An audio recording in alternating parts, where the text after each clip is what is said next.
Hello, this is Dr. Grande. Welcome to this episode of The Murder Part. Tonight we'll be looking at the case of Robert Durst.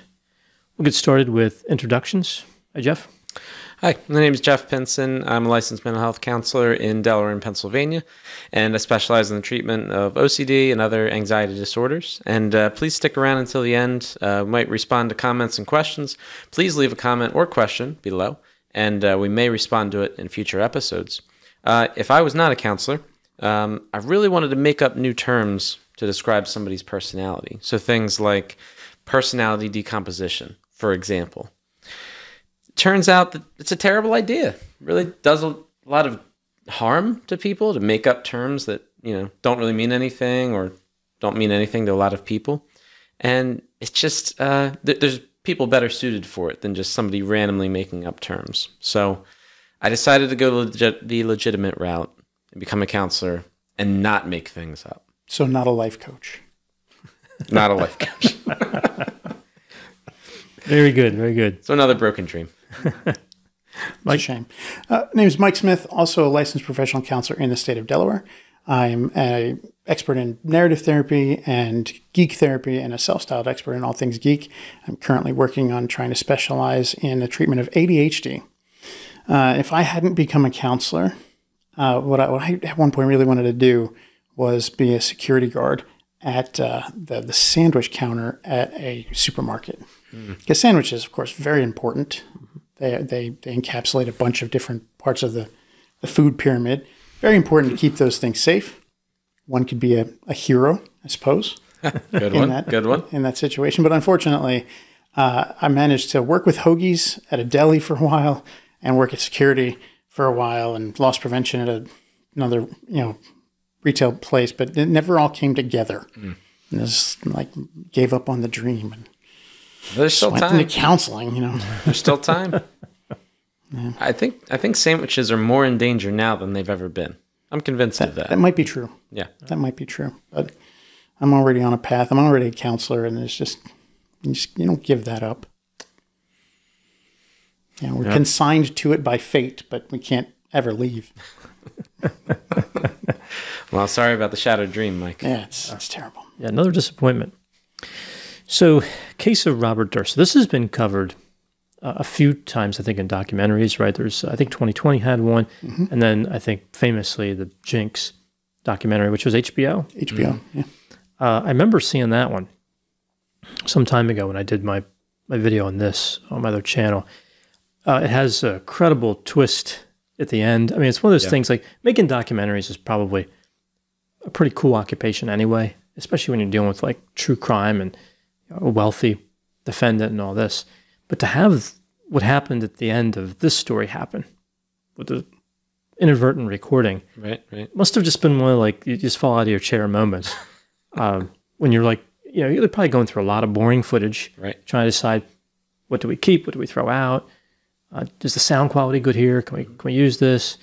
And then to hear that, like in such a typically kind of boring exercise, to hear that information, right?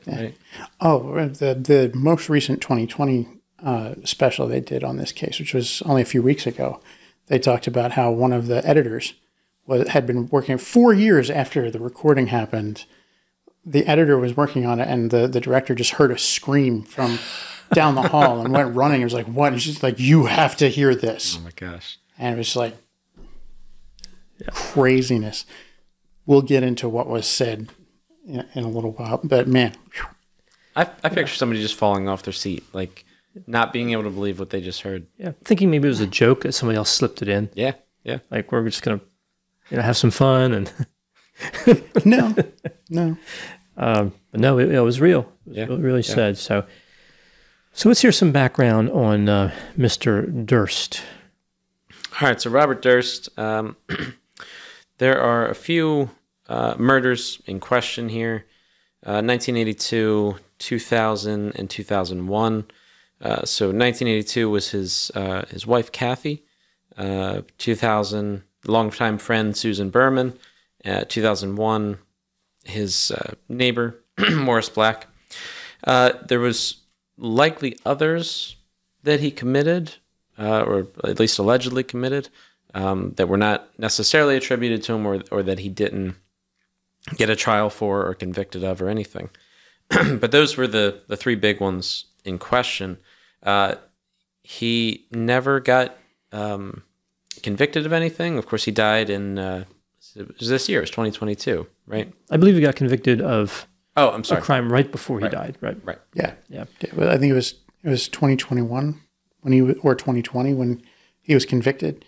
And what's interesting is because of California law, his conviction was overturned after he died because it happened before the appeals process could go through. So technically, as it stands, Robert Durst was never convicted. He's not guilty yet. He's not guilty. He was technically not convicted of any crime, of any murder.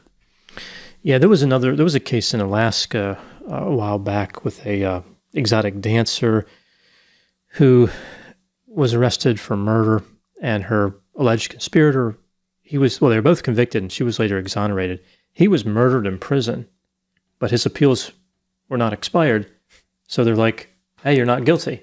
And I'm like, that's not much of a consolation when you're dead, but okay, I guess you could take anything you get, right? Right. So maybe it makes the family feel better at that point or something. Yeah. So no one was guilty of any crimes in that particular case. So, so Robert Durst managed to beat the system one last time. Mm-hmm. Yeah. Which it definitely wasn't the first time. Right. No, he got real lucky on a lot of things. All right, so let's go back a ways for his history here. We see that Robert Durst was born in New York City on April 12, 1943. He was raised in Scarsdale, New York. His father, Seymour, his mother, Bernice. He was the eldest of 4 children. So his grandfather, Joseph Durst, an extremely successful real estate investor who had a company with a very original name, the Durst Organization. Wonder where he came up with that. I have no idea. The creativity in naming of that organization just inspired. Among all the other mysteries of this case, that's the biggest. He could have gone with something like Real Estate Organization or Golden Realtors, something like that. But no, he chose Durst Organization. Yeah, sends a real message about his creativity. So this company owned and managed many commercial buildings. This is a big business, very wealthy man. And Robert Durst was very wealthy. So his father, Seymour, took the company over in 1974 after Joseph died. Robert's mother would die as a result of falling or jumping off of their family home in Scarsdale. But no one can offer an explanation about what actually happened. Robert was only 7. Seems odd. Seems like an odd way to die. Right. Certainly something that probably left a big impression on Robert. Your mom dying, but also dying in a horrific way like that. And no matter what happened, if she fell or jumped, they don't necessarily know why she was up there, to my knowledge. Right? No, I mean, from what I understand, there had been work being done on that roof. Okay. At the time, I believe that's what was said in the Jinx. That how Robert explained it. Okay. That there was some work being done on the roof, so there was a ladder leading up there, but there's still some ambiguity to whether she was up there trying to help work on things and slipped and fell, right, or whether she had gone up there specifically to jump off and kill herself. But Bobby also had some conflicting reports of his own, whether he was there and witnessed it, or he was woken up after the fact and taken down and saw her body laying there before anybody else showed up. Like he told different stories over the years. Yeah. One account was his father took him to the window to show him, but his brother Douglas disputed that claim, and this is a key relationship in his life. Douglas, his brother, becomes kind of a big deal. He did not get along with Douglas. They were sent to counseling to help them manage their relationship, which you don't usually hear that with brothers. Right. Going to counseling as youngsters to work it out. Perhaps, especially not during that time. This would have been the 50s or 60s, right? That I wasn't alive. None of us were, but that sounds abnormal for that time. But I might be wrong, but doesn't sound like something a lot of people did, or certainly wasn't commonly accepted to do something like that. Yeah. Well, in the 50s and 60s were the golden age of counseling theory, but not of counseling practice. Right. So it would have been very frowned upon to go to any type of mental health clinician, regardless of whatever they happen, brand they happen to be, marriage and family therapist, social worker, counselor, doesn't matter. Right. It would have been frowned upon.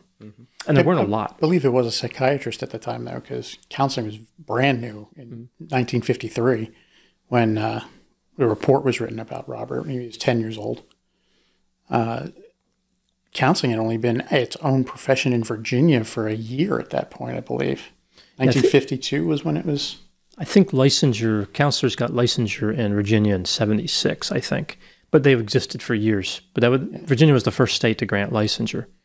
And then the other states followed over the next 20, 25 years. But yeah, so it would have been difficult to find a mental health clinician and frowned upon to receive their services, but they did. And they gave that psychiatrist gave a heck of a report about 10-year-old Robert Durst. Then possibly schizophrenic.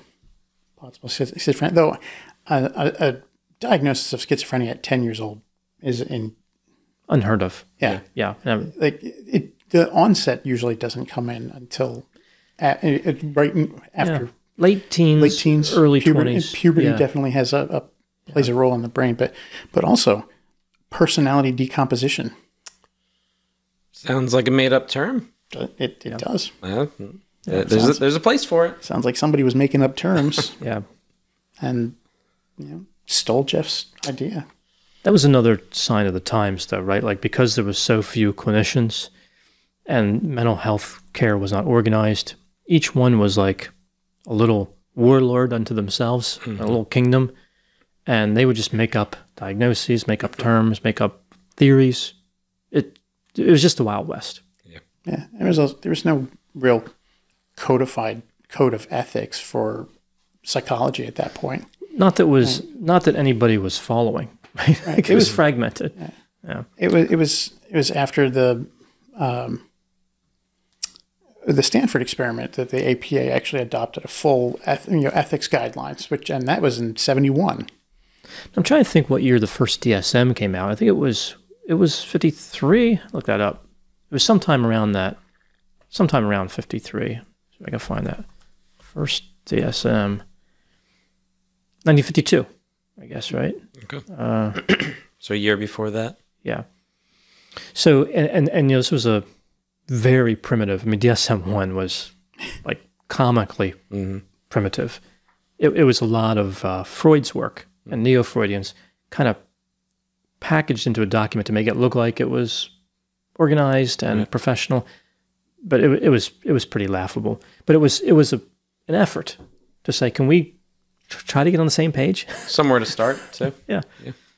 I imagine that's why a diagnosis of schizophrenia at 10 years old, maybe wouldn't have been totally accepted then, but if there weren't as many standards or weren't as much communication about that kind of thing, maybe a diagnosis for a 10-year-old wouldn't have been unheard of at the time, or at least not many people would have questioned it. Yeah. Well, again, a lot of variability, right? Yeah. So some clinicians might have done that. Others would have said, no, that's something that doesn't make any sense.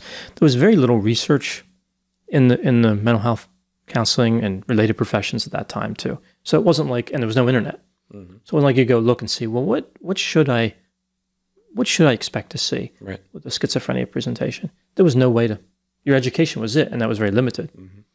More limited ways to share information quickly, anyway, especially with something like a study, and how quickly that information would be able to disseminate, and people would learn from that, of course, too. Yeah. Single case studies were all the rage. So you have an experience with one client, and that becomes generalized to the entire world that would ever read it. Right. Yeah, so I'm thinking what they saw in him was maybe a bit of a loner. Doesn't talk a whole lot. Maybe like an unusual gait or stare, like maybe he stared off. He did kind of have that look, like possibly he was thinking about something else. Possibly what we might call like high functions side of the autism spectrum disorder, or just post-traumatic stress disorder. At 10 years old, he'd only been 3 years since he saw his mother's dead body, whether he saw her fall from the roof, jump from the roof, or just witnessed her dead body. She died of violent death. And he saw the aftermath of it at the very least. So PTSD could very easily be something, but they weren't calling it PTSD in 1953. I think it was battle fatigue was the closest they had.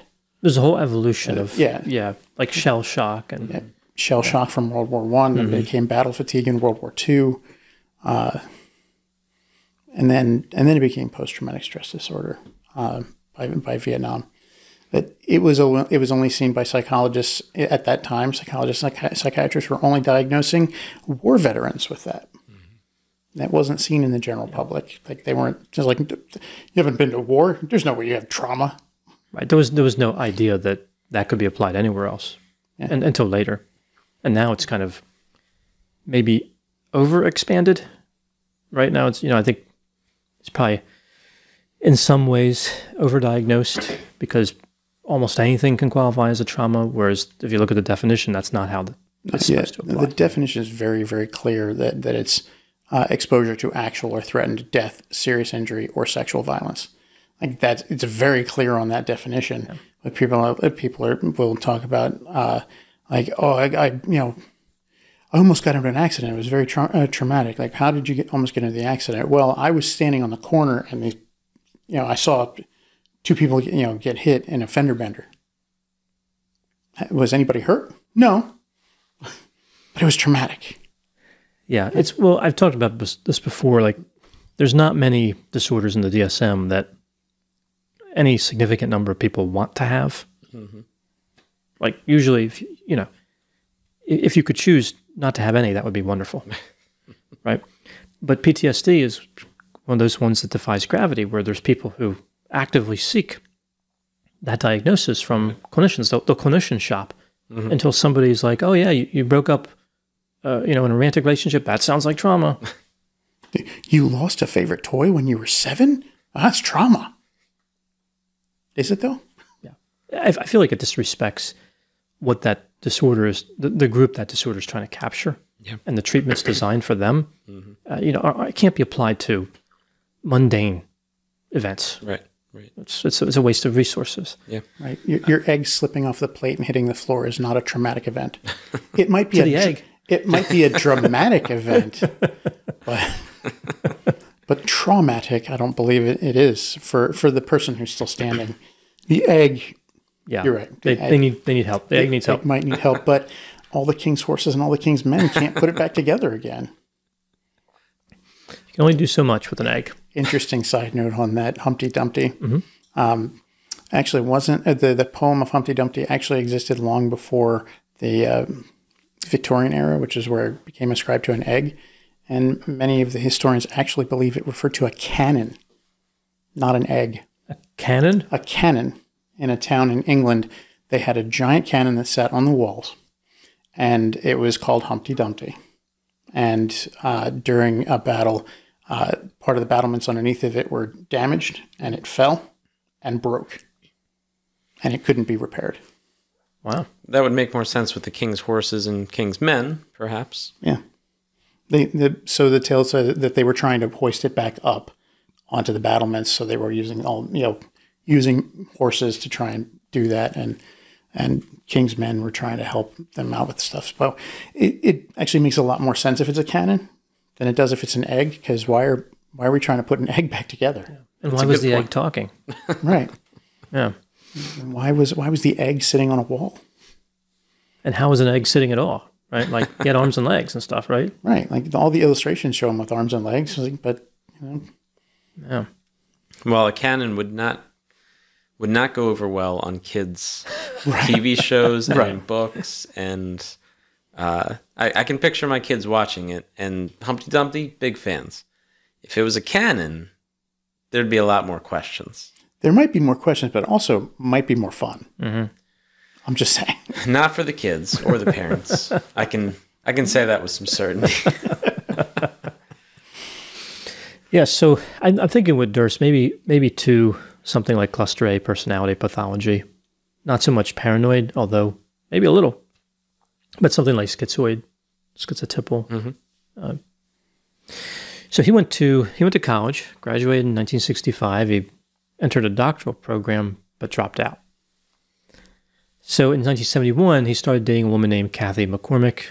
This becomes a key relationship and source of controversy. Going back to his doctoral program, that's where he met Susan Berman. It's actually one of the more significant relationships in his life. Right. Susan Berman was they became very, very close for a very long time. They were best friends. They were tight. And Susan Berman was the child of a Las Vegas gangster. Mm-hmm. Although she didn't find out that he was a gangster until after he was dead. As if the story needs any more twists and turns, right? Right. But she fully embraced that. Once she found out that her father had been a gangster, she kind of embraced it. Like she became a journalist, but she was a writer, and she wrote a lot about the gangster kind of side of life.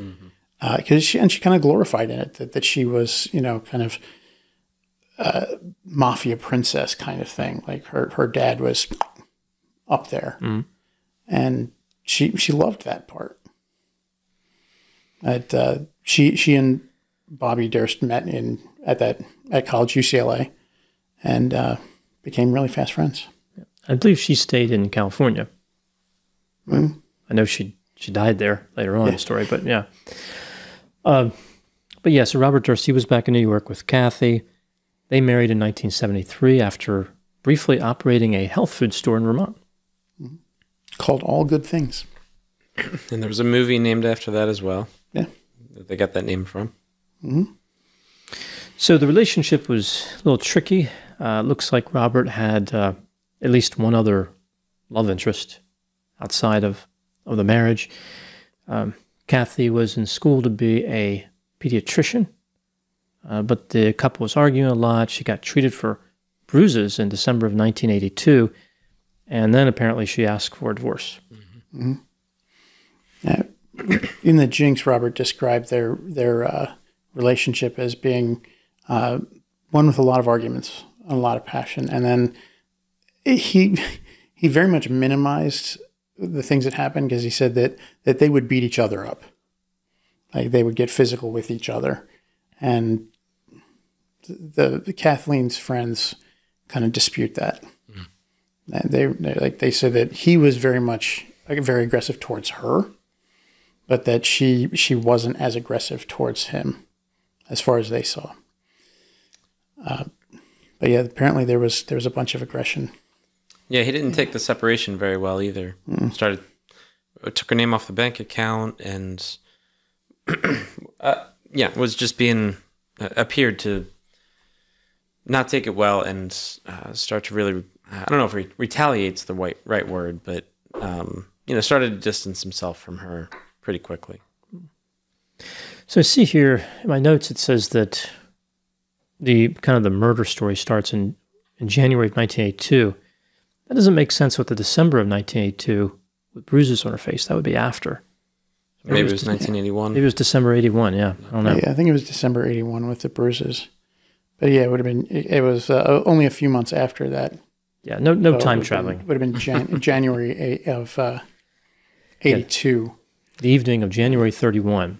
Although I think maybe I could picture them introducing time travel in the court hearings. Like, he time traveled. That's how this happened. Or, somebody time traveled. I would expect it in this. In this particular case, I think that Bobby Durst would have been the one to introduce the time travel. Right. That's what I'm saying. He would have said somebody else time traveled back and did this. I would expect it. There's... And for the jury to buy it. Right. Yeah. And he'd obviously crazy things are happening here. And he'd have a DeLorean to prove it. He just would. And it would be made out of cardboard or something, and somehow the jury would still buy it. Right. It would be the model. It'd be this model right here. Bobby Look Durst what I used. This particular time machine. Somebody else used it to go back in time and kill Kathleen. It looks small, but as you get closer, it gets bigger, so it all works out. And it's bigger on the inside. It's roomy. It's roomier than it looks. That's a different time machine. That's a blue box. So we see the evening of January 31. Kathy arrives at a dinner party in Connecticut wearing sweatpants.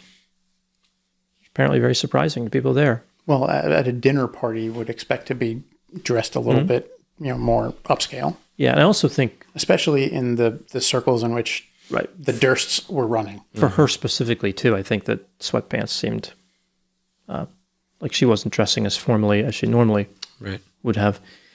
After leaving the party, she was supposed to meet a friend at a pub in Manhattan. She never arrived, and the friend called the police. Robert filed a missing person report a few days later.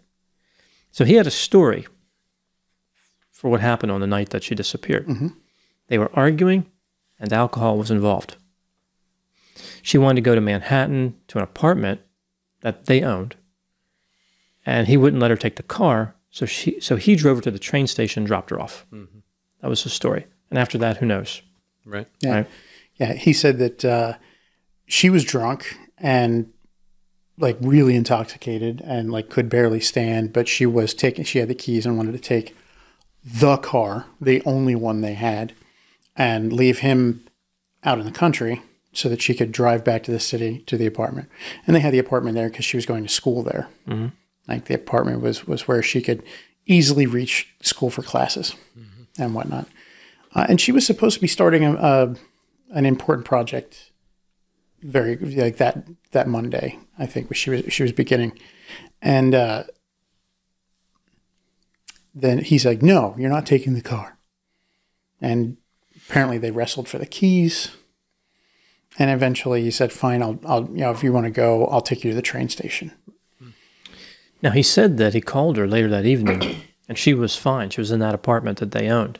But he changed his story twice about where he placed that call from. Couldn't seem to remember, or kept remembering new information. Yeah.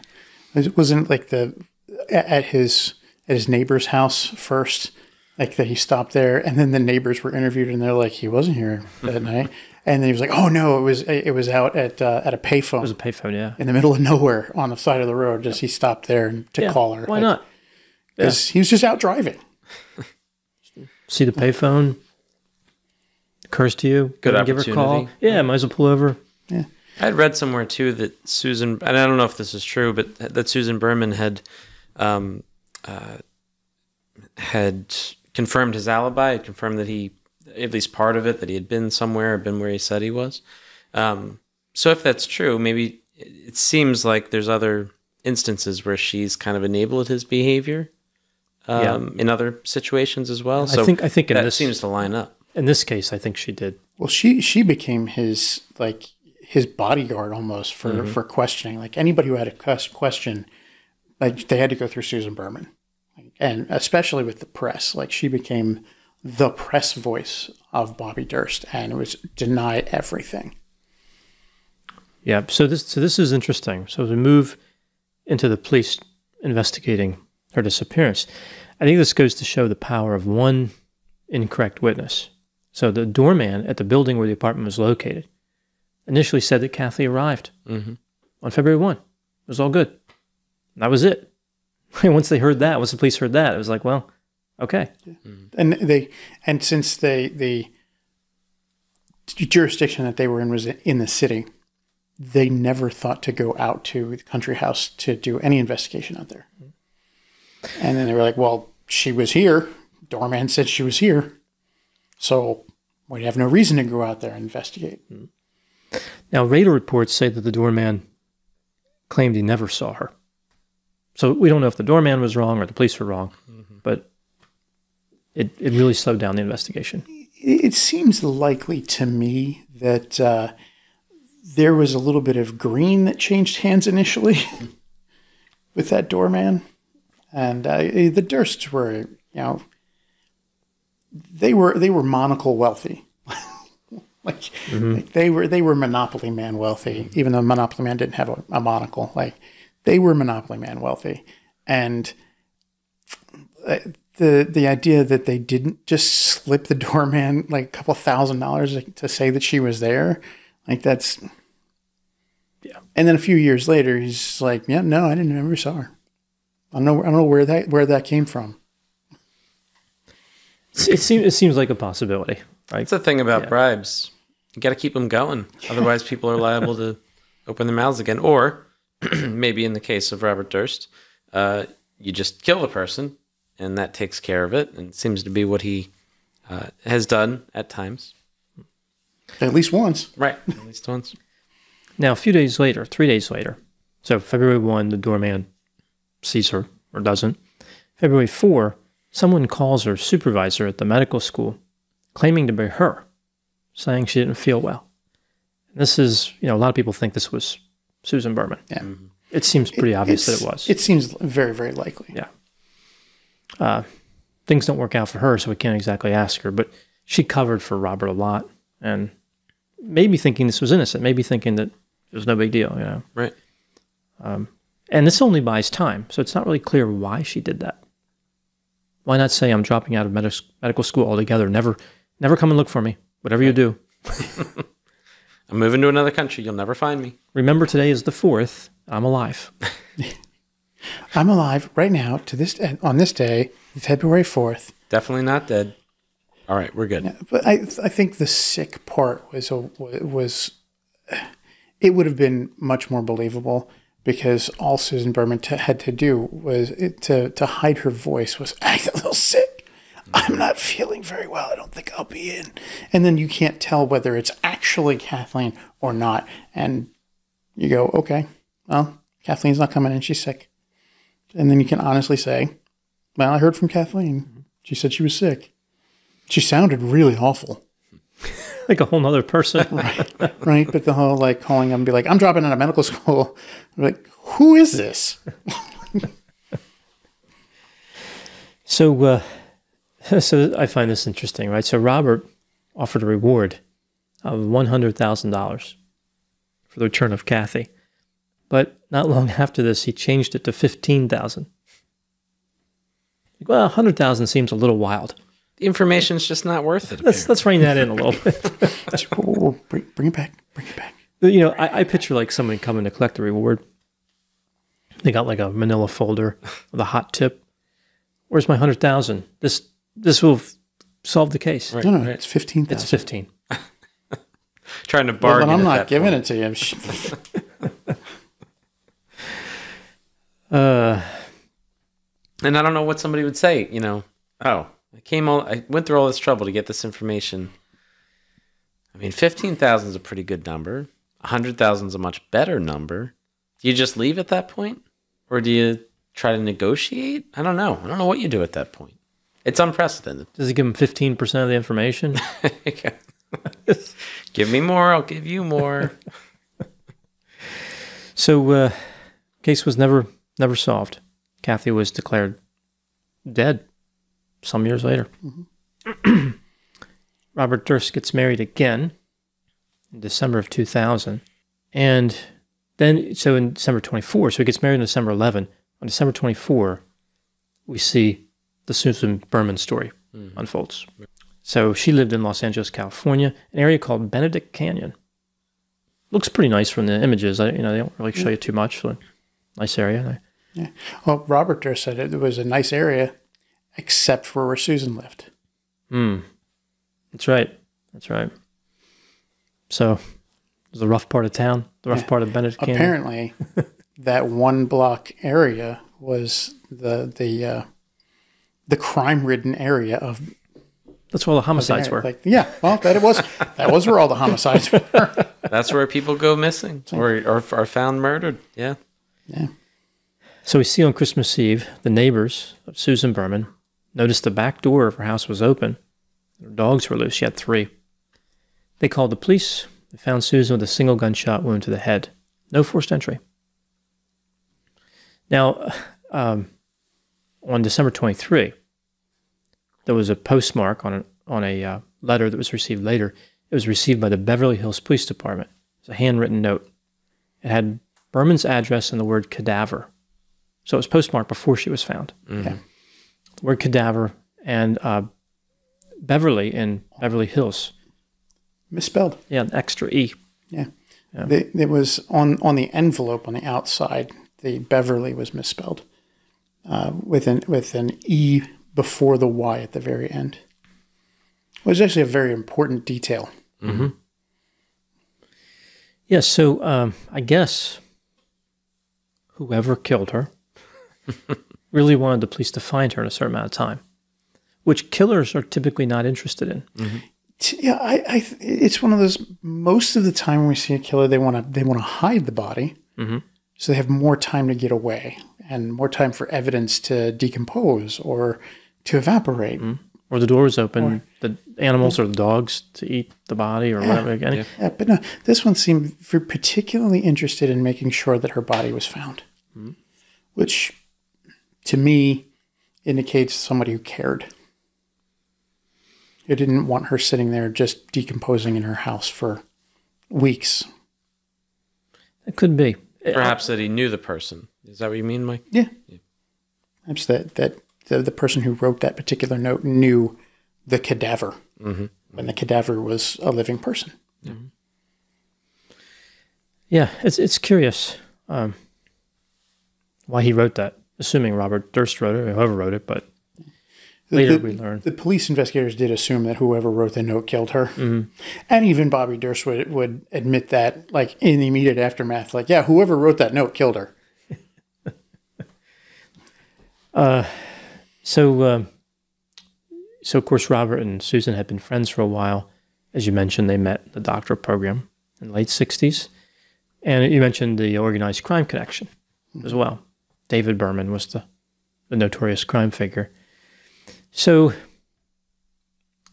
Robert had recently given $50,000 to Susan not long before her death.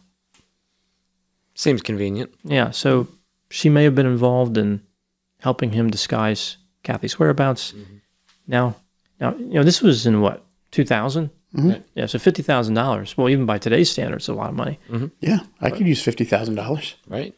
It's a lot of cash. Back then, it would have been even more so with inflation, increasing over time. Right. In 2000, I don't know what it would have been, but equivalent to much more these days.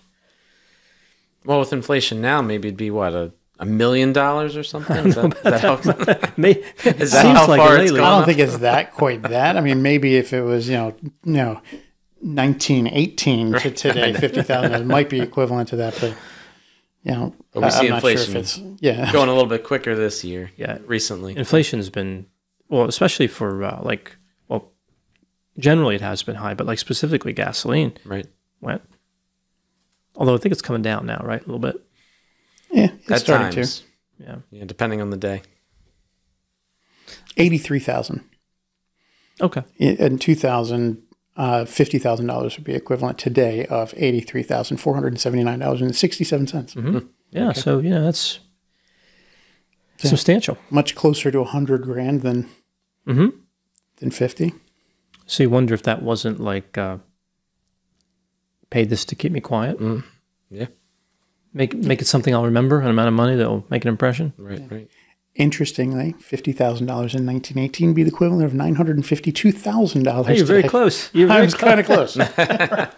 That's incredible, actually. Yeah. Almost exactly right. Yeah. Wow.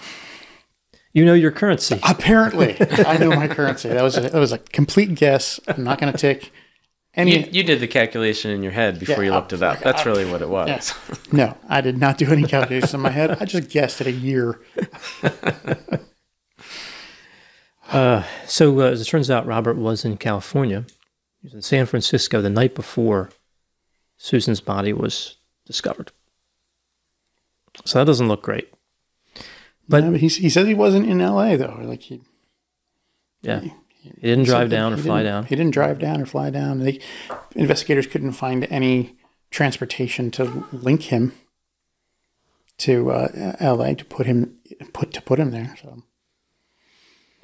Yeah, so that was that, right? That case was unsolved, right? Yeah. Unsolved homicide. But then he went on the run.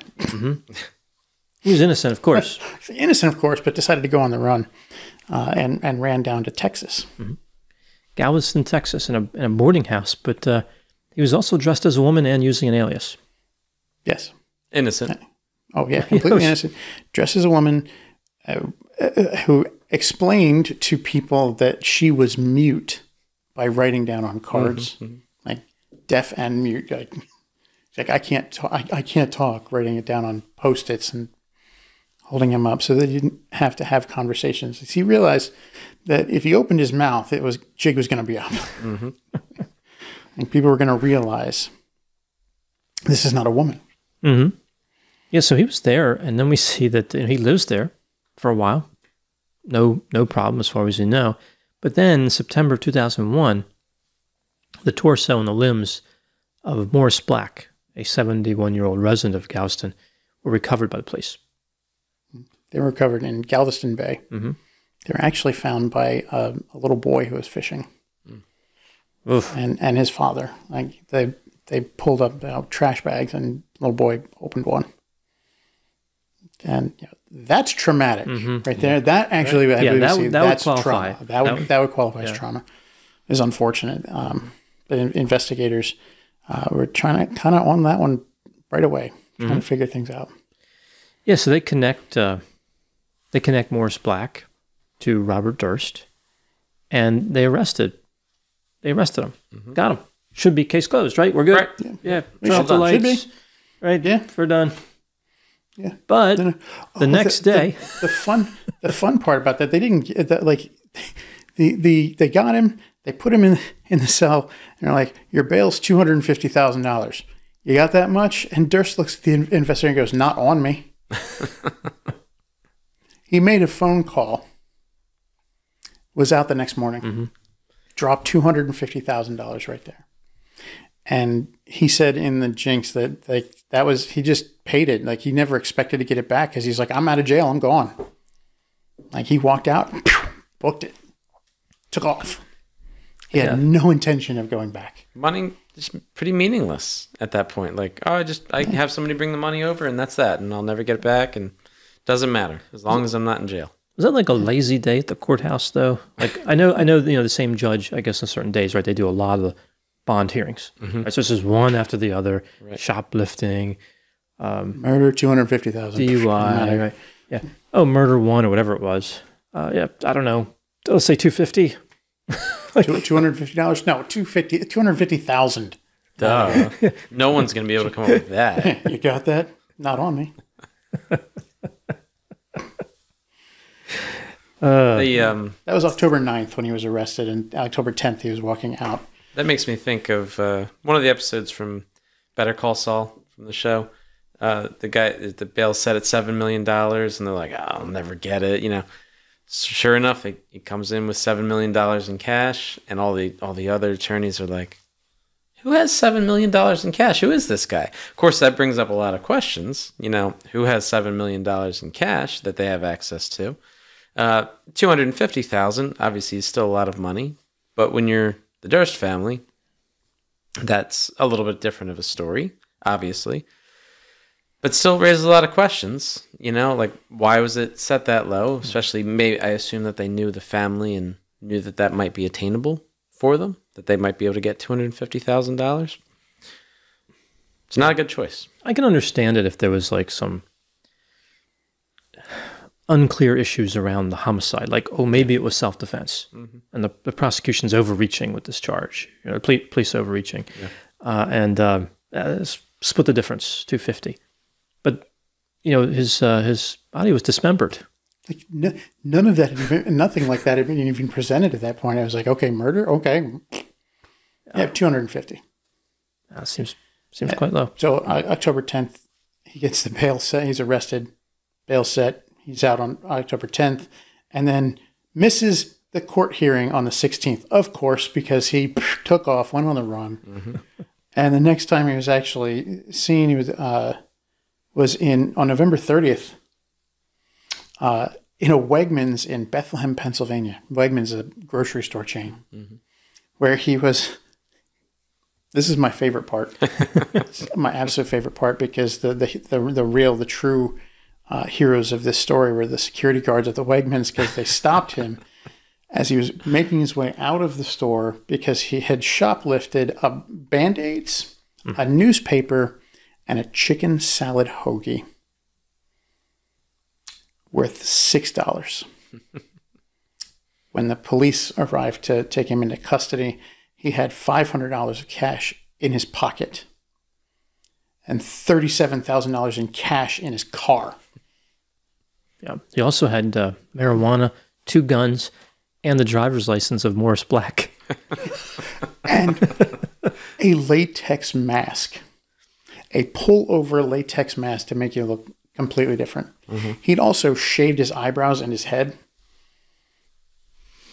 Shaved everything.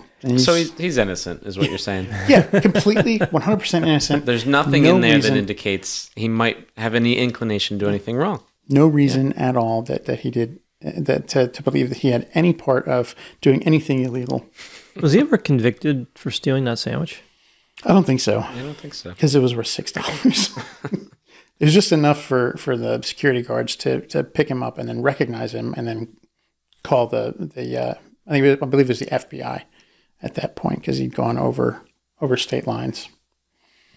I should say too, you said hoagie, Mike, and there were some comments. People said, "I don't really know what a hoagie is," and obviously that's kind of regional. So some people might call it a sub, or it's a longer oblong roll with the sandwich stuff in it. It's often called a sub or submarine sandwich. Mm-hmm. It's in regionally, and it makes sense in Pennsylvania and Delaware, and parts of New Jersey. It's referred to as a hoagie, and because it was in a Wegmans in Bethlehem, Pennsylvania, the appropriate term is hoagie. Pretty much anywhere where there's a Wawa, you could probably get away with calling it a hoagie, is my guess. Yeah. So there may have never been justice for that hoagie. No, the chicken salad hoagie. I believe that's justice denied for that sandwich. Well, the sandwich would not be alone in this case. But it was recovered. It wasn't like it was damaged or destroyed. It was recovered and probably enjoyed its final moments with someone who enjoyed it. Maybe one of the security guards. I can picture someone like, they have the things that he stole, going back in some room somewhere, and they're like, all right, well, we can put this stuff back, and then they're kind of eyeing it up. Looking around. Well, you put the newspaper and the Band-Aids back. This one's for me. We know with when cars are stolen, right? The title gets branded so that you go to buy it, it's like stolen car or whatever they call it, depending on the jurisdiction. So it's hard to resell them. Not impossible, just branded title. Right. What happens to a hoagie if it's involved in a shoplifting? Can it be resold? I don't know. I'm going to go with no. Yeah. I'm going to go with no, but there is a window of possibility. They're all tagged with a time. If it's still within the time by the time it's recovered, they might be able to put it back out there. Does it go up on a cooler with them to go out? Put it back in the cooler. Put it in the cooler. Get in the cooler, stat! The helicopter comes in. Transport all of this. Yeah. Does it go on a board? Picture it go on a board that says most wanted or not allowed. It goes on a sandwich board. A sandwich board. Have you seen me? It's got googly eyes or something on it. Last seen with Band-Aids and a newspaper. Quick, get a tomato transplant. I imagine the number's not 911 for that. Maybe there's a specific sandwich number, 3-digit number you have to call to report a sandwich that's in peril or something like that. There's got to be at this point. This is the second time we've talked about it. There's got to be a lot more than this. Yeah. Sandwich danger is probably a very, very, it is a very real thing, but it's probably much more prevalent than we realize. Yeah. I think that actually they're working on the studies right now. Figure out just how much sandwich danger there is. Maybe it should be 955. There you go. It's already in the works. Well, and again, in this case, there was no justice for this particular hoagie. So I hope it did have a... Well, in this particular case, Bobby Durst, there was no justice at all. No. Well, that's what I was thinking, right? He went back to Texas. And once again, you think, all right, case over. Yeah. Right? Nope. No doubt he'll be convicted. Why are we even bothering to continue? He was acquitted. Spoiler alert. Bobby Durst was acquitted in 2003. Yeah, so here was the prosecution's case. This is great, right? So Morris Black was Robert's neighbor. Robert was on the run due to his wife's disappearance in New York. And the jury was allowed to hear this. Right? He was dressed up as a woman. He was using aliases. Now, he had not normally dressed as a woman. This was new behavior. Well, part of it was they were pointing at Janine Pirro, who is the state's attorney for New York in Westchester, or the district attorney in Westchester County. And Durst's lawyers said that she was persecuting him. Like she was focused on him, even though he didn't do anything. She was focused on him, and so focused on him that he felt he had to go on the run. He had to go undercover, or she was going to make sure to railroad him into jail. He was hiding from that case, not the case in Texas. Right, yeah. That was his contention. Right. Yeah. He also had a bow saw in his vehicle, right, when he was arrested for the first time. So he made the bail with the bow saw in his vehicle. Right. Yeah. Bow saw, which is very important because not a bone saw. Not a bone saw. Yeah, he used it as a bone saw. He did use it as a bone saw, but it was a bow saw. It's the kind of like shaped like a bow for bow and arrow, and very thin bladed saw. And of course, he had Morris Black's license on him when he was arrested. Just for safekeeping, really. Oh, yeah. Pennsylvania, right? Just to protect it. Yeah. So I think seems like a pretty good case. Robert didn't deny that he cut the body up. It wasn't like I don't know. No, he actually leaned into the Janine Pirro thing, saying like he panicked and cut up the body because he knew that if the police found the body, it would get back to Janine Pirro, and he'd be railroaded into things, because he claimed that Morris came at him. Right, self-defense. With a gun, and it was self-defense, and that they struggled and fell over on the floor, and the gun went off and killed him.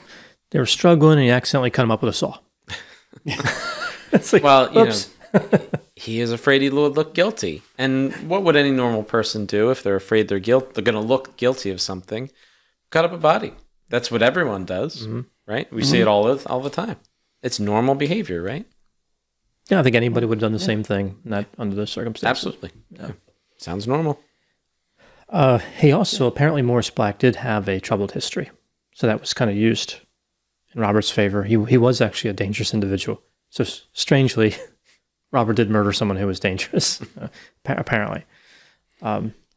He claimed that there'd been an eviction note placed on an apartment, and that it had been brought into Robert's apartment, and that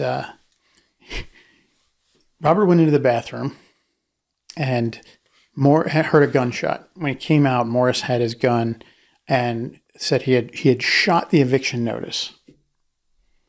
And it probably drew first. And and Bobby's like, well, what were you shooting? He's like, I just shot the eviction notice because there was a bullet in the wall. And then he came at him. He's like, give me the gun. Bobby's like, give me the gun, and went to take the gun from him, and they fought over the gun, fell on the floor. The gun went off, killed Morris Black. One shot to the face. One shot of to all the the face. places it could have gone. Yeah. The prosecutors pointed out that the eviction notice that they had did not have a bullet hole in it at all. They probably did one of those Matrix moves. Right? The paper just kind of got out of the way of the bullet. Paper just folded around the bullet. Yeah. Right, yeah. But the prosecutors are also like the reason there's a bullet hole in the wall is because Robert missed with the first shot and then hit with the second one. That's the more likely story. Yeah, the jury bought the story and acquitted him on grounds of self-defense. I wonder if they were not conspiracy theorists. I think that more juries do need to be sensitive to reasonable doubt. I mean, there's a lot of cases, a lot of false convictions out there. So a conservative jury, okay, one that's I'm skeptical, right? Sure. This is too much. I don't get this. Hey, right? Honestly, I've got to say, if it had been any other state, I think he'd have been convicted. But as a comedian once said, they'll give you a license to carry in a Happy Meal in Texas. Well, Texas is known for being tough on killers, right? I mean, Yeah, but they're also known for just being open with gun laws, like very liberal with gun laws, and very, very open with self-defense. Yeah, I think that I'm trying to remember. Texas has a carry permit that's either a carry permit that's easy to get, or are they one of the states that's maybe considering everybody can carry? You can get it at a drive-through, and I think they have like open carry. Well, yeah, in many places, it's just like you gotta have the pistol on your side. Delaware an open carry state. Yeah, as long as it's visible. Yeah, but see, Delaware is weird because there's certain areas where it may be against the local law. Mm-hmm. Yeah, so there are local ordinances that can prevent open carry. But if you're not in those areas, as long as it's clearly visible, and I think it's got to be the barrel has to be covered, but like more than 50% of the handle has to be visible. I didn't know that. It's really a thing. Like if you have it in a holster that covers too much of it, it's considered concealed, even if the holster's on the outside. Wow. Yeah. I would think just the fact that you have a holster on the outside would be a clue that. I wonder what's in there. Probably lollipops. That's probably what's in there. I've actually seen a few people in Delaware open carrying before, but not much. Yeah, there's not much. There's not as much need to. Well, I mean, Delaware has a very difficult to get concealed carry permit. It's a big, long process. So I could understand why people might want to open carry instead. But with those rules, like certain areas you can't go there. Not as hard as Maryland, though. Maryland's impossible to get. I mean, it's almost impossible to get a counseling license in Maryland too. But that's true. Maryland's a tough state with New Jersey, Maryland, New York. Like there's pretty much essentially you cannot get a permit in those states. Mm-hmm. For all intents and purposes, you can't. Delaware, you can, but it's difficult. Pennsylvania, you can, and it's relatively easy. So it's very different depending on if you go a few miles one direction, and it's But yeah, Texas is usually it's a gun friendly state for sure, but historically looking at cases, not a murder friendly state. That's why I'm surprised that they fell for this with Robert. Yeah, if they thought it was murder, he'd have gone to the chair. But they were excited. They said, "Man, it was self-defense." They accepted the self-defense, and so he was acquitted. Mm-hmm. He was convicted of evidence tampering, and he had some gun charge because illegal possession of a firearm. Yeah, because he cut up the body. He tampered with evidence. Yeah, because he cut up the body, it was tampering with evidence. But like one of the jurors was stuck on, he cut up the body. He's guilty. But the other jurors were like, we can't consider that as part of what happened in the moment before the gun went off.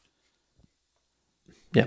I side with one of the things the prosecutor said in his closing arguments. He's like, every single one of those cuts and saw marks is loaded with intent. Mm-hmm. Like the fact that he did that afterwards actually goes into the motive of what happened beforehand. And the prosecution said the motive for killing Morris was that Morris figured out who he was, that figured out that he was Robert Durst and was going to blow the lid off of his identity. Mm-hmm. And that's why he was killed. Yeah, I don't know where that juror got that, because you can definitely use after the fact information to supply a motive for the act. I mean, there have been cases where pretty much everything is disposing of the body, and there's really nothing about the killing, and people still get convicted. Mm. You look guilty when you get rid of the body. Yeah, no two ways about that. Yeah, and for good reason too. You know. I don't see how it could hold up in any circumstance that he was worried about looking guilty, so he got rid of the body. And not just got rid of it, cut it up. And you're right. There's a lot of intent there. A lot of intentionality. What I think is interesting about the way he did this, dispose of the body, is that it brings me back to Kathleen's disappearance.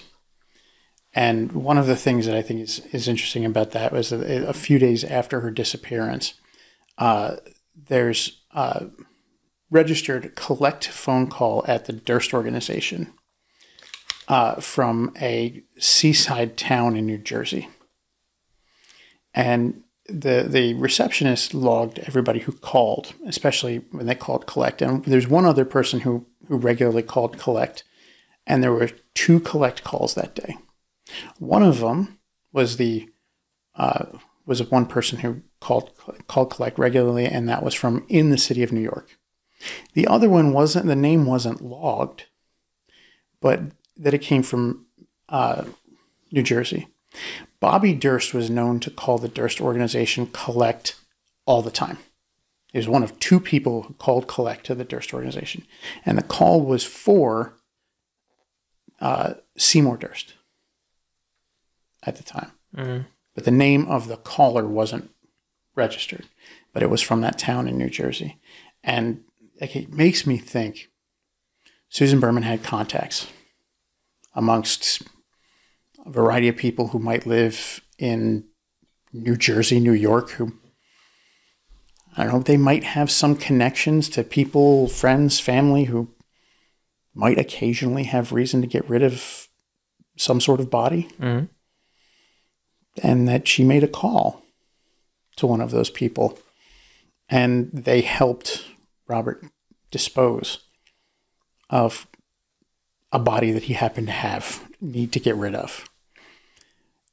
But that doing so in a very clear and concise manner, dismembering the body, then taking it to the Atlantic Ocean, out into the ocean, and dropping the parts off in the Gulf Stream where they're swept away and never to be found. Yeah. Based on what happened to Morris Black. That's great. And then what happened to Morris Black is just him trying to recreate that, but not realizing that the Galveston Bay goes into the Gulf of Mexico, not the Atlantic Ocean. And there's no Gulf Stream. And so it sat in the bay and washed up. Mm-hmm. It's kind of like this is where Robert Durst has the best of luck and the worst of luck. Right? Like he has the worst of luck because he bumbled into he did 90% of everything right to get rid of this body. But that 10% tripped him up. And then he gets away with it by getting a great lawyer. A great lawyer. And a really nice defense story in a state where it was going to be more accepted than anywhere else. Mm-hmm. Yeah, making Morris Black look dangerous really helped him. He got lucky with that. Right. Yeah. Of course, he couldn't defend himself.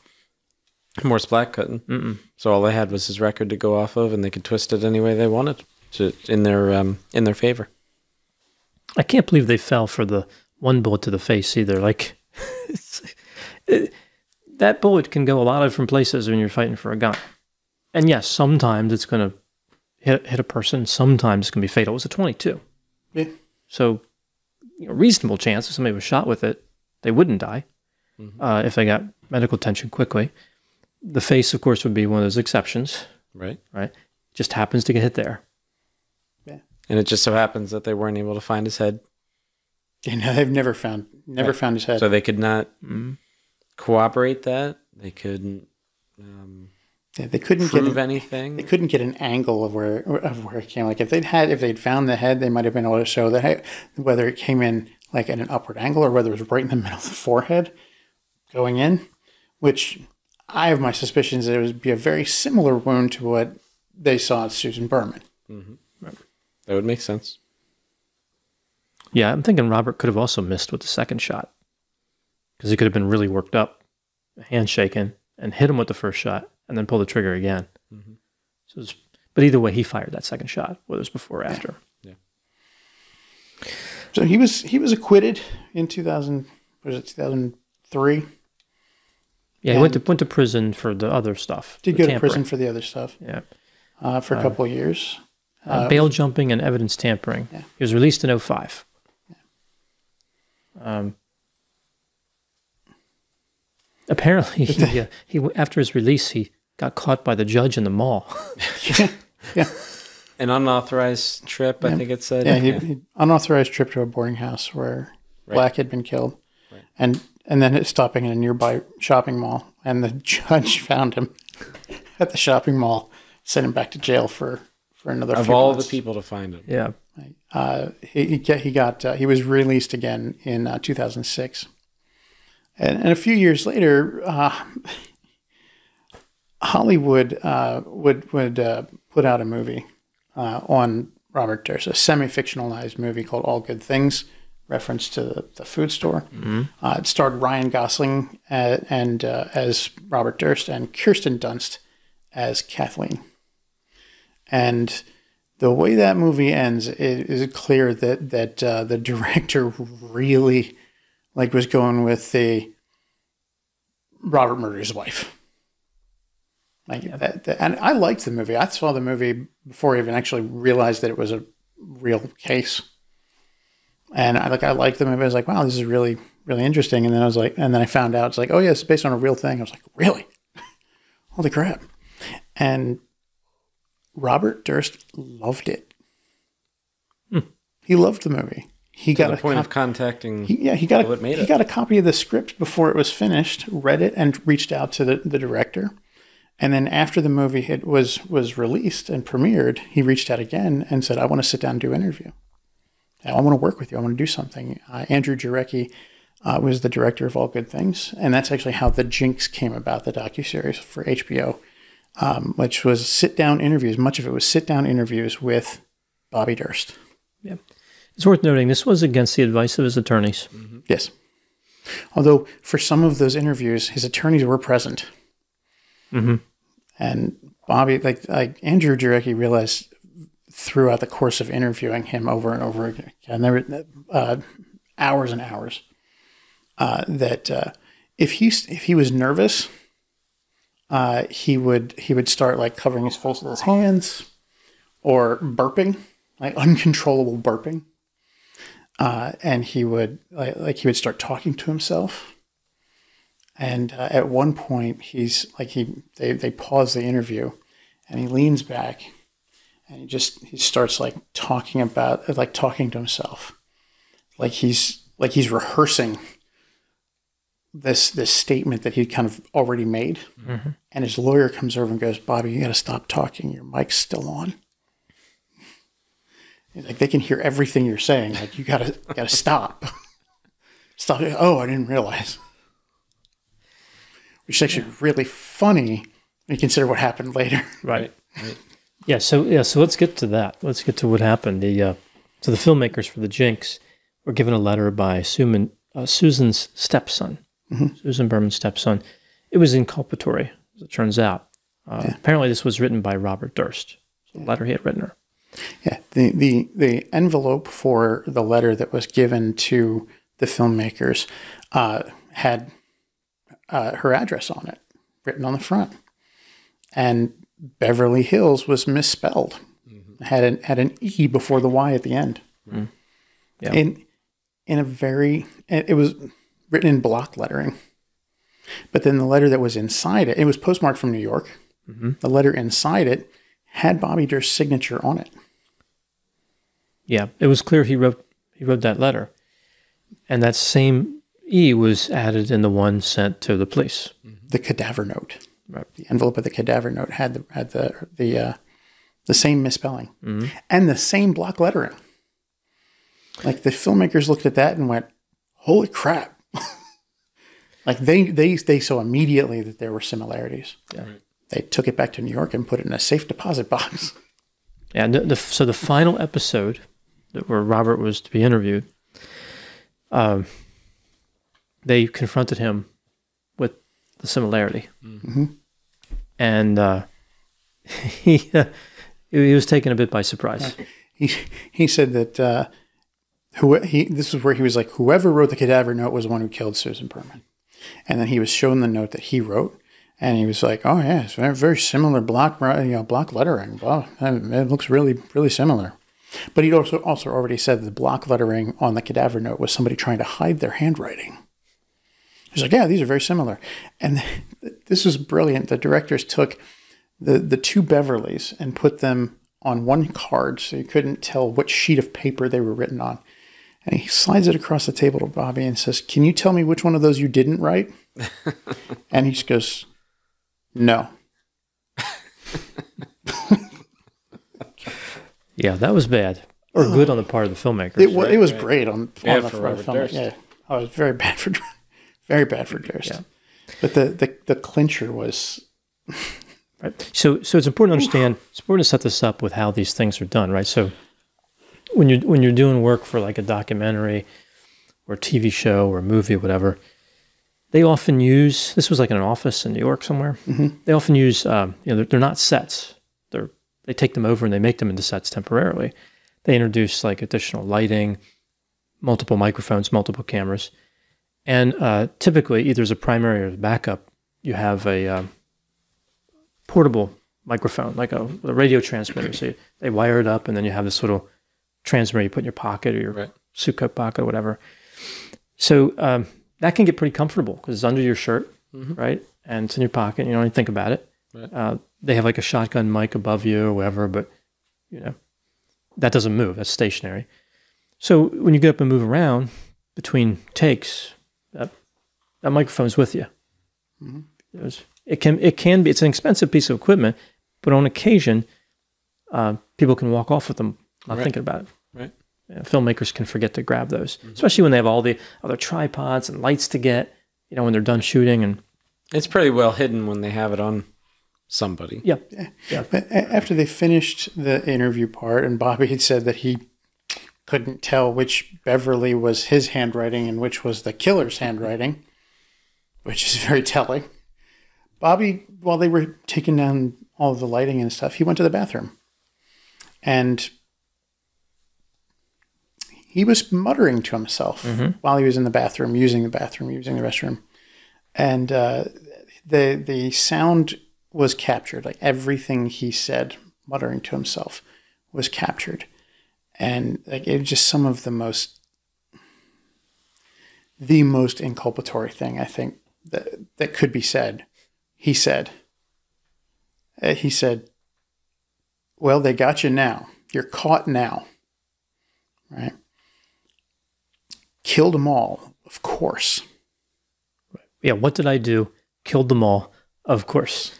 And before that, he said, there it is, you are caught. There it is, you're caught. Yeah. Yeah. So this gets transmitted back to the recording device. Yeah. Right. So it's captured the moment he says it. Right. But the filmmakers didn't hear it because it was like you wouldn't hear it. They were pulling it down and just got captured and recorded. They weren't monitoring anything at that point. Just got recorded on a hard drive and then set aside. And it was 4 years later, as they're editing this thing to put it together because they're going to put it out on HBO. 4 years later, they're editing, and the editor screams at the top of her lungs when she hears it, and calls the director in, and he's like, "You have to listen to this." And it was the very last line they put on the documentary, The Jinx. It's just, as everything goes black, is you killed them all, of course. Well, see, what I find interesting is he wandered off with that microphone, but obviously they must have collected that afterward, like when they were done, when they're still working, taking everything down. So at some point he must have pulled it out and been like, right? But he didn't know it was recording. Remember, like a few interviews earlier, his lawyer had told him, you got to stop talking, because he muttered to himself. Throughout that entire final interview, he was just burping constantly and like covering his face and reiterating different things. Yeah. With all the hours of recordings that they had, that could have easily gotten lost. Just as like once they trimmed everything down and did whatever they did with it, that could have easily gotten lost, and we never would have gotten to that point of having that very specific evidence that really, where he tells on himself. Yeah, or they could have stopped recording. Right. Like, could have muted it temporarily. Yeah. So Robert Durst was arrested later on, March of 2015. He had a fake ID on him, new cell phone, latex mask, birth certificate, passport, various maps, including one of Cuba, and $42,000. He likes carrying around large sums of money. Yeah. He gets charged for carrying a illegal weapon, sentenced to 85 months. As it turns out, that was a favor to the prosecutors in California. Like he just served them up a favor because he was getting ready to skip the country and never come back. But yeah, in New Orleans, he was picked up for with the gun charge and given 85 months, are the prosecutors and investigators in California just able to be like, hey, we're gonna put our case together while he's down there? And yeah, so then he goes back and faces the murder trial, but he's very sick by this point. He was sick for a while. And he's convicted of killing Susan Berman and then died right after that. So, yeah, the jury found him guilty in the murder of Susan Berman. The evidence of the envelope, the Jinx confession, along with the testimony of a former friend of Robert Durst and Susan Berman, like they'd been really tight, both of them, like they had been really tight for a long time. And after the Morris Black thing, Durst had met this friend in New York, and the friend asked me, like, well, what happened? Like, what's going on? Like, I got to ask about Susan. And Bobby's response to him was, it was her or me. I did what I had to. And like that testimony, along with everything else, like the jury was just like, he did it. Yeah. Well, he said killed them all. So I wish it would have been more specific. You know, we know about the 3, but were there more? You know, like he should have said, killed them all 5 or something, you know, then I'm surprised he didn't. Right. But again, this is like the 90% thing. Like he does everything like 90% right and then screws up right at the last second. He can't even confess to 100%. Right. And unfortunately, California, their California law, like his conviction was overturned after he died because the appeals process hadn't been done. We covered that. But he just, the prosecutors in New York were really upset because they wanted to try him after he was finished in California. Like after his appeals in California were done, they were going to bring him, they wanted to extradite him to New York to face trial for Kathleen's murder. And there was three other people he may have killed, right, as well. That other cases where he may have been involved. So they had 3 kind of, we're pretty sure, right? And then 3 others that... 3 others that there's some connection, especially with in Vermont, because they're connected to the All Good Things store. Yeah. Well, in the one in there's an 18-year-old woman in Vermont, 18-year-old female in San Francisco, and a 16-year-old girl in Eureka, California. He used his credit card in Eureka on the same day she went missing. So super inculpatory, but it doesn't look great. Right. So who knows? Probably he did commit additional murders, but we'll never know now because he's gone. He seemed to be good at using a bow saw to cut people up. So maybe that wasn't the first time he had done that. Yeah, what a strange case where you have this guy that's so wealthy and has so many other options. Everybody has the option of not killing people. But particularly somebody is wealthy, they can distract themselves with other desires, like fulfill other desires. He had no motive, really. No strong motive to kill anybody. I mean, he there's a bunch of things in relationships he had that were really odd. Like especially Douglas. Like Douglas at one point hired bodyguards and got a restraining order against him because he was afraid of Robert. And Robert, before he got arrested for the Morris Black thing, he went and did some light stalking of Douglas.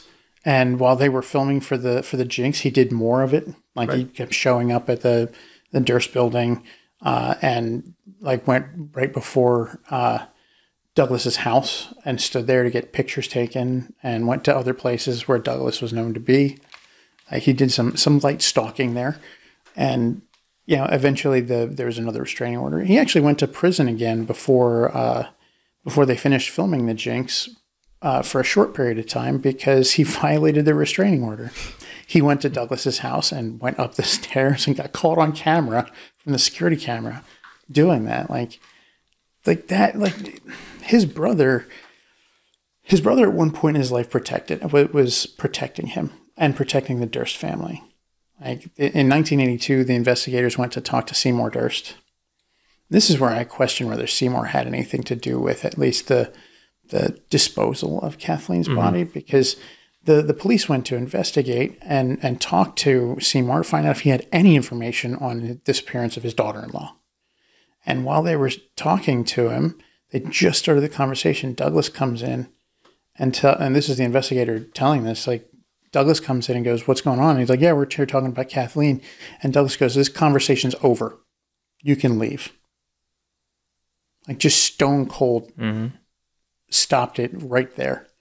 If Seymour was not involved at all, why would Douglas stop them from talking?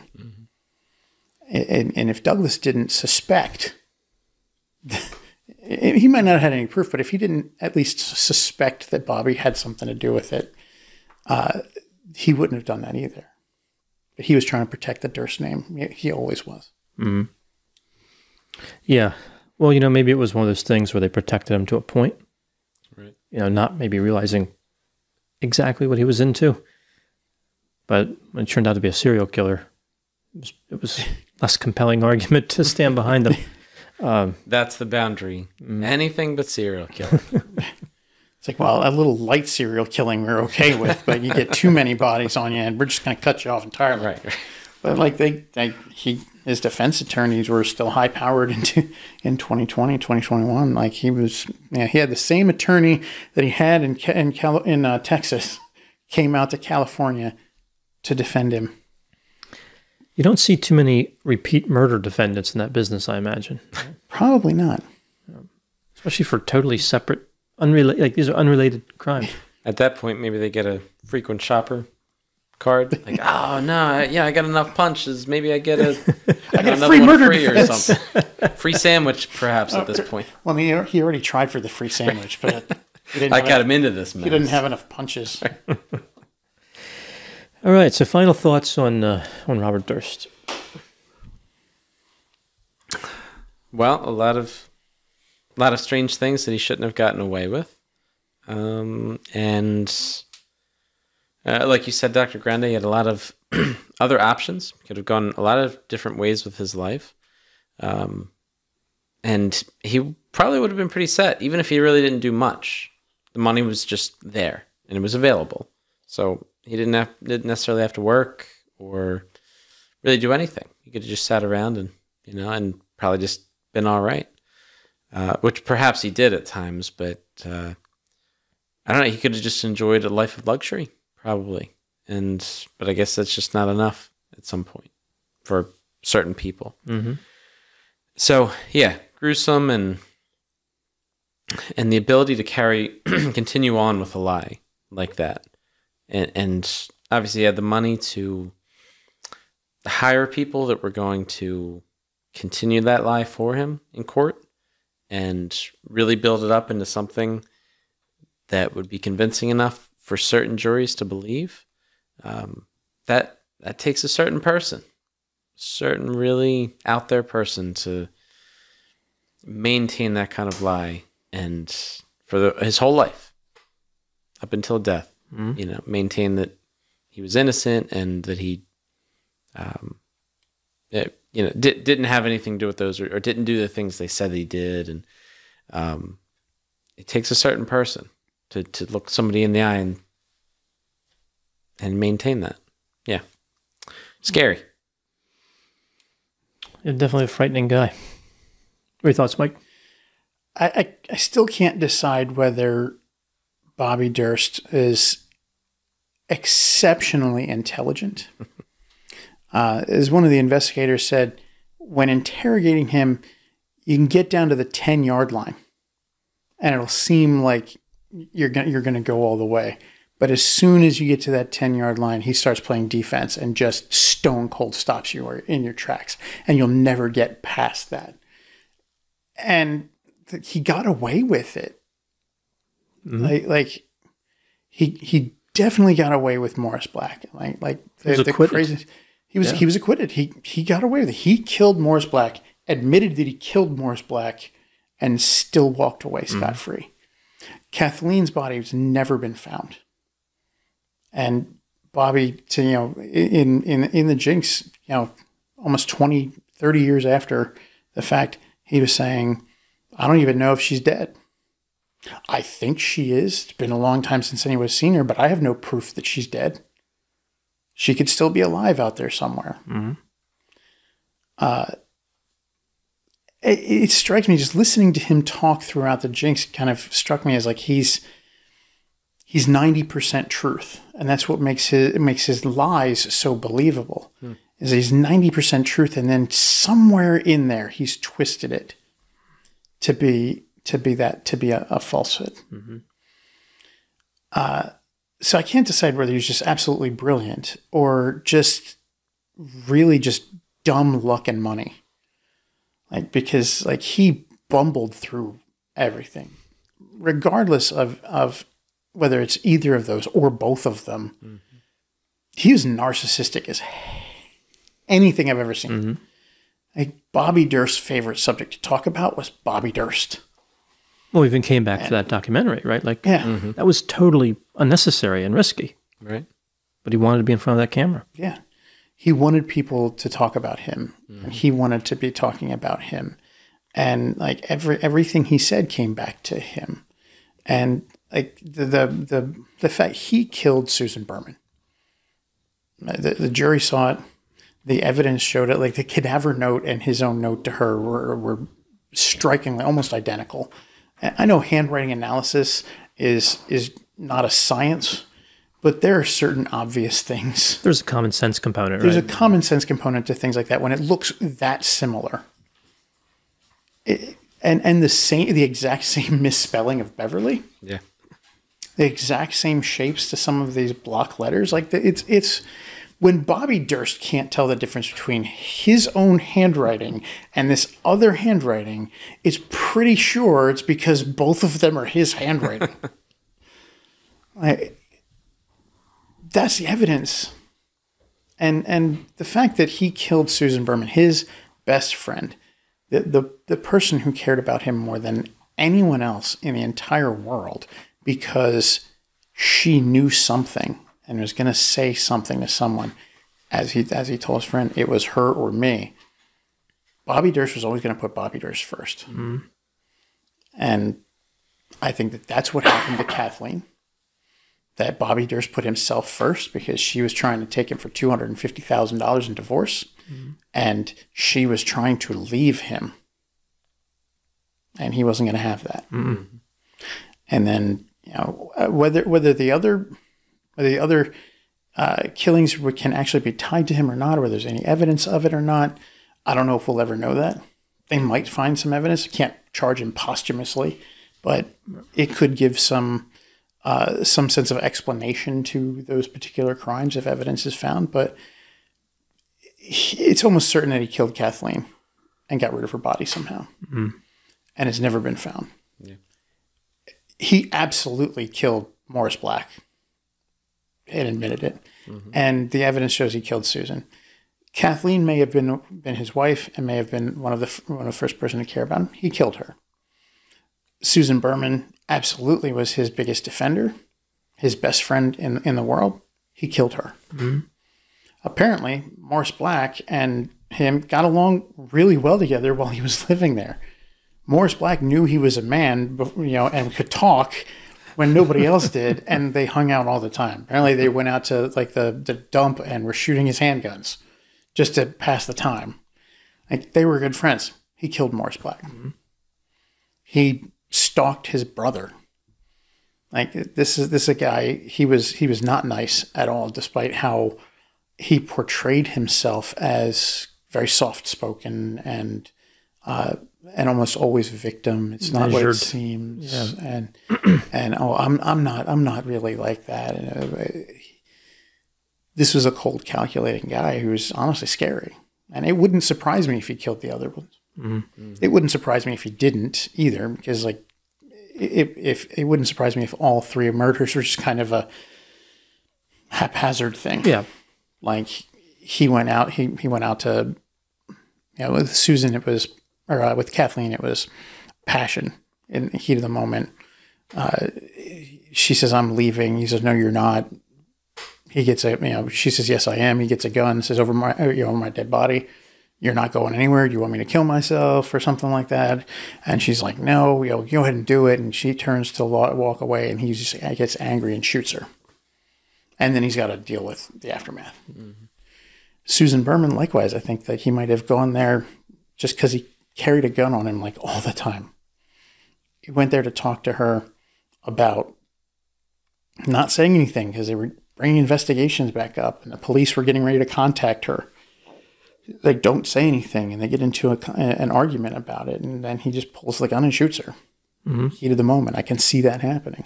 Morris Black, likewise. He says, I know who you are. You give me $50,000 or I'll spill the beans and I'll tell everybody. And he just pulls a gun and shoots him. Mm-hmm. And just bumbling through things. Like, I can see that being an explanation for how these murders happen. But it's the money and the luck that got him through it without, until he was months before his death. I think he was intelligent, but he didn't have empathy. So he didn't understand how other people saw him. Right. So when he processed that through his intelligence, he came out with the wrong answer.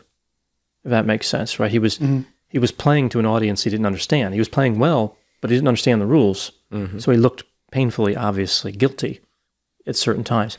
Interestingly, the jury for Morris Black really liked him, not just with the not guilty. Like, they enjoyed him on the stand when he tells jokes and stuff. Like, they found him to be like the best thing. Right. And sophisticated and refined. And they liked his anti-government message, like the whole thing with the prosecutor in Westchester County. And like, they bought into the conspiracy theory, and he was right there to promote it. And so like certain people, like conspiratorially minded people, he connected with. Right. But other people he didn't. Other people found him creepy, weird, and obviously a killer. Mm-hmm. So I think he just had a distorted lens of all of humanity, or much of humanity, and that went through a very sophisticated brain. Mm-hmm. But garbage in, garbage out. Right. Mm-hmm. And just, yeah, it's just incredible. I think there was a big luck component too. Like, in certain circumstances, that garbage that came out worked, like you said, with the jury. And well, I think they were like conspiracy theorist type mentality. Right. Like, he connected with them because they were thinking like him. Mm-hmm. Right. Yeah. So in certain circumstances, he's able to manipulate his way out of it, whether it's luck or intelligence or both or something. But yeah, in certain circumstances that worked, and it was the recipe for disaster there. Yeah. Very strange guy. I mean, we've covered a lot of unusual cases. Robert Durst is special in that way. Strange guy. Yeah. So let's take a few questions. What do we got? Yeah. So we got a question for each of us. First one was from me. What kind of music do I play and do I perform publicly? Well, all kinds of music, but rock music, and I play the drums. So, yeah, rock music, fusion type music, fusion of jazz and other things. I don't perform publicly. I mean, I play at church every so often, but last time I performed in a band was like 2013, or 2014. So yeah, not something I really have any time for now. And frankly, no desire to perform publicly. That takes a lot of time and effort, and a lot of being away, a lot of late nights and everything. It's just not doing that. Not anytime soon, anyway. Going on the road with like this, filling the stadiums and stadiums, right? Yeah, big stadium gigs. You don't want to play stadium rock, right? Yeah, I just I did it all myself in these big stadium gigs. Brought it all out myself. Had no one else. You know the thing. Yeah. Next one's from Mike. Are you seriously going to print a hurdy-gurdy and play it, or were you joking? If you were serious, I'm for sure going to need to see it. So, technically, no, I'm not going to print a hurdy-gurdy. I have a laser cutter, and I'm cutting it out of wood. Like, it's not build up, it's break down. Like, I'm cutting it out. Yes, I am working on putting together the hurdy-gurdy. I've got about half the pieces already cut out. I'm just going to be cutting the rest of them, but it's time consuming because the laser cutter is actually a fire hazard because it's an incredibly hot laser burning its way through wood. So it has to be babysat. I can't leave it alone like the way I can leave the 3D printers alone. So I have to sit with it. It's just going to take a little longer to cut out the pieces than whatnot. But yeah, I am going to be doing it. And when it's done, I might do a special like behind the scenes part, show it off, a special little video. Yes, I do want to learn to play it. So imagine that high heat applied to wood. Burns and it's fire hazard. Fire hazard. Who would have thought? Yeah. Who would have thought? So, Dr. Grande, do you play a musical instrument? If not, what would you play if you could? No, I don't play. I have no musical talent whatsoever. We had a piano growing up. My parents still have it. It was just like I looked at music. You can read music, but it's just when you don't know how to read it, it just doesn't. Bunch of dots. Yeah, it's just like, what is this? What connect the dots? There's the lines, and you got the circles with the line. What is this? So yeah, I didn't make it very far. I could bang the keys. That's about it. I think if I could play an instrument, I think it would be the piano. I liked when other people play it. Just didn't have the time or the talent to. Some people can make some really good sounds come out of the piano. Some people can't. Yeah. Some people can make cat sounds come out of a piano without there being a cat in it. I've seen people that can listen to a song and then play like a keyboard, a piano, anything. Right. It's amazing. It's like this musical talent's separate. It's like the gift of language. Like, don't speak other languages. Some people have it, some people don't. Mm-hmm. What are you going to do? Yeah, for sure. We had a comment for the covert camera crew. Will you please come out from behind there and say hello? Don't be bashful. We don't bite that hard. Apparently, the answer is no. The answer has been consistently no every time this comes up. So, no exception there. Asked and answered. Yeah, right. But keep asking, because maybe one day it'll be answered in a different way. We'll see. This one's a little bit deeper. How does our waking lives influence our dreams? Oh, I'm always of the opinion that dreams are basically our brain's way of sorting memory from short-term into long-term while we sleep. So the things you experience throughout the day influence your dreams as your brain's trying to figure it out. And since you're asleep, the biggest, most powerful part of the brain for processing, prefrontal cortex, is just open for business. Like it's not doing anything, so your brain uses it to process dream stuff. Or memory stuff, processes memory things. But that part of the brain is really good at creating narratives. It's really good at connecting dots and making things make sense. Mm-hmm. And that's what it's supposed to do. And so when you're having just random memory stuff being pulled out and compared and all sorts of things coming together, your brain tries to sort it out and goes, okay, well, here's the narrative. And so your dreams become really weird.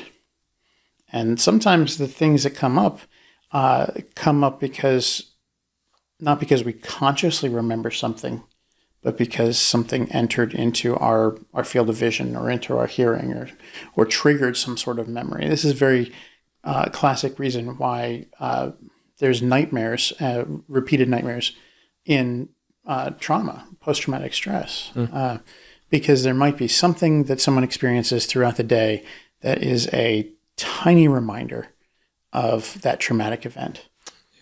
And even though they're not consciously aware of it, the brain has absorbed that information. Mm-hmm. And when it's processing that information at night, it goes, oh, right, this is related to this. So it brings out this traumatic memory. Mm-hmm. And that becomes the nightmare, becomes the entire thing. So that's my opinion on how our waking lives influence our dreams. Yeah, I think, our experiences, of course, are the fuel for dreams, even though the brain organizes them in different ways. What I find interesting is sometimes that you can have a dream and that can motivate and give you intent that you didn't have. Mm-hmm. I think those are some of the most interesting. Like you have a dream and you wake up and then you have a desire to do something. Yeah.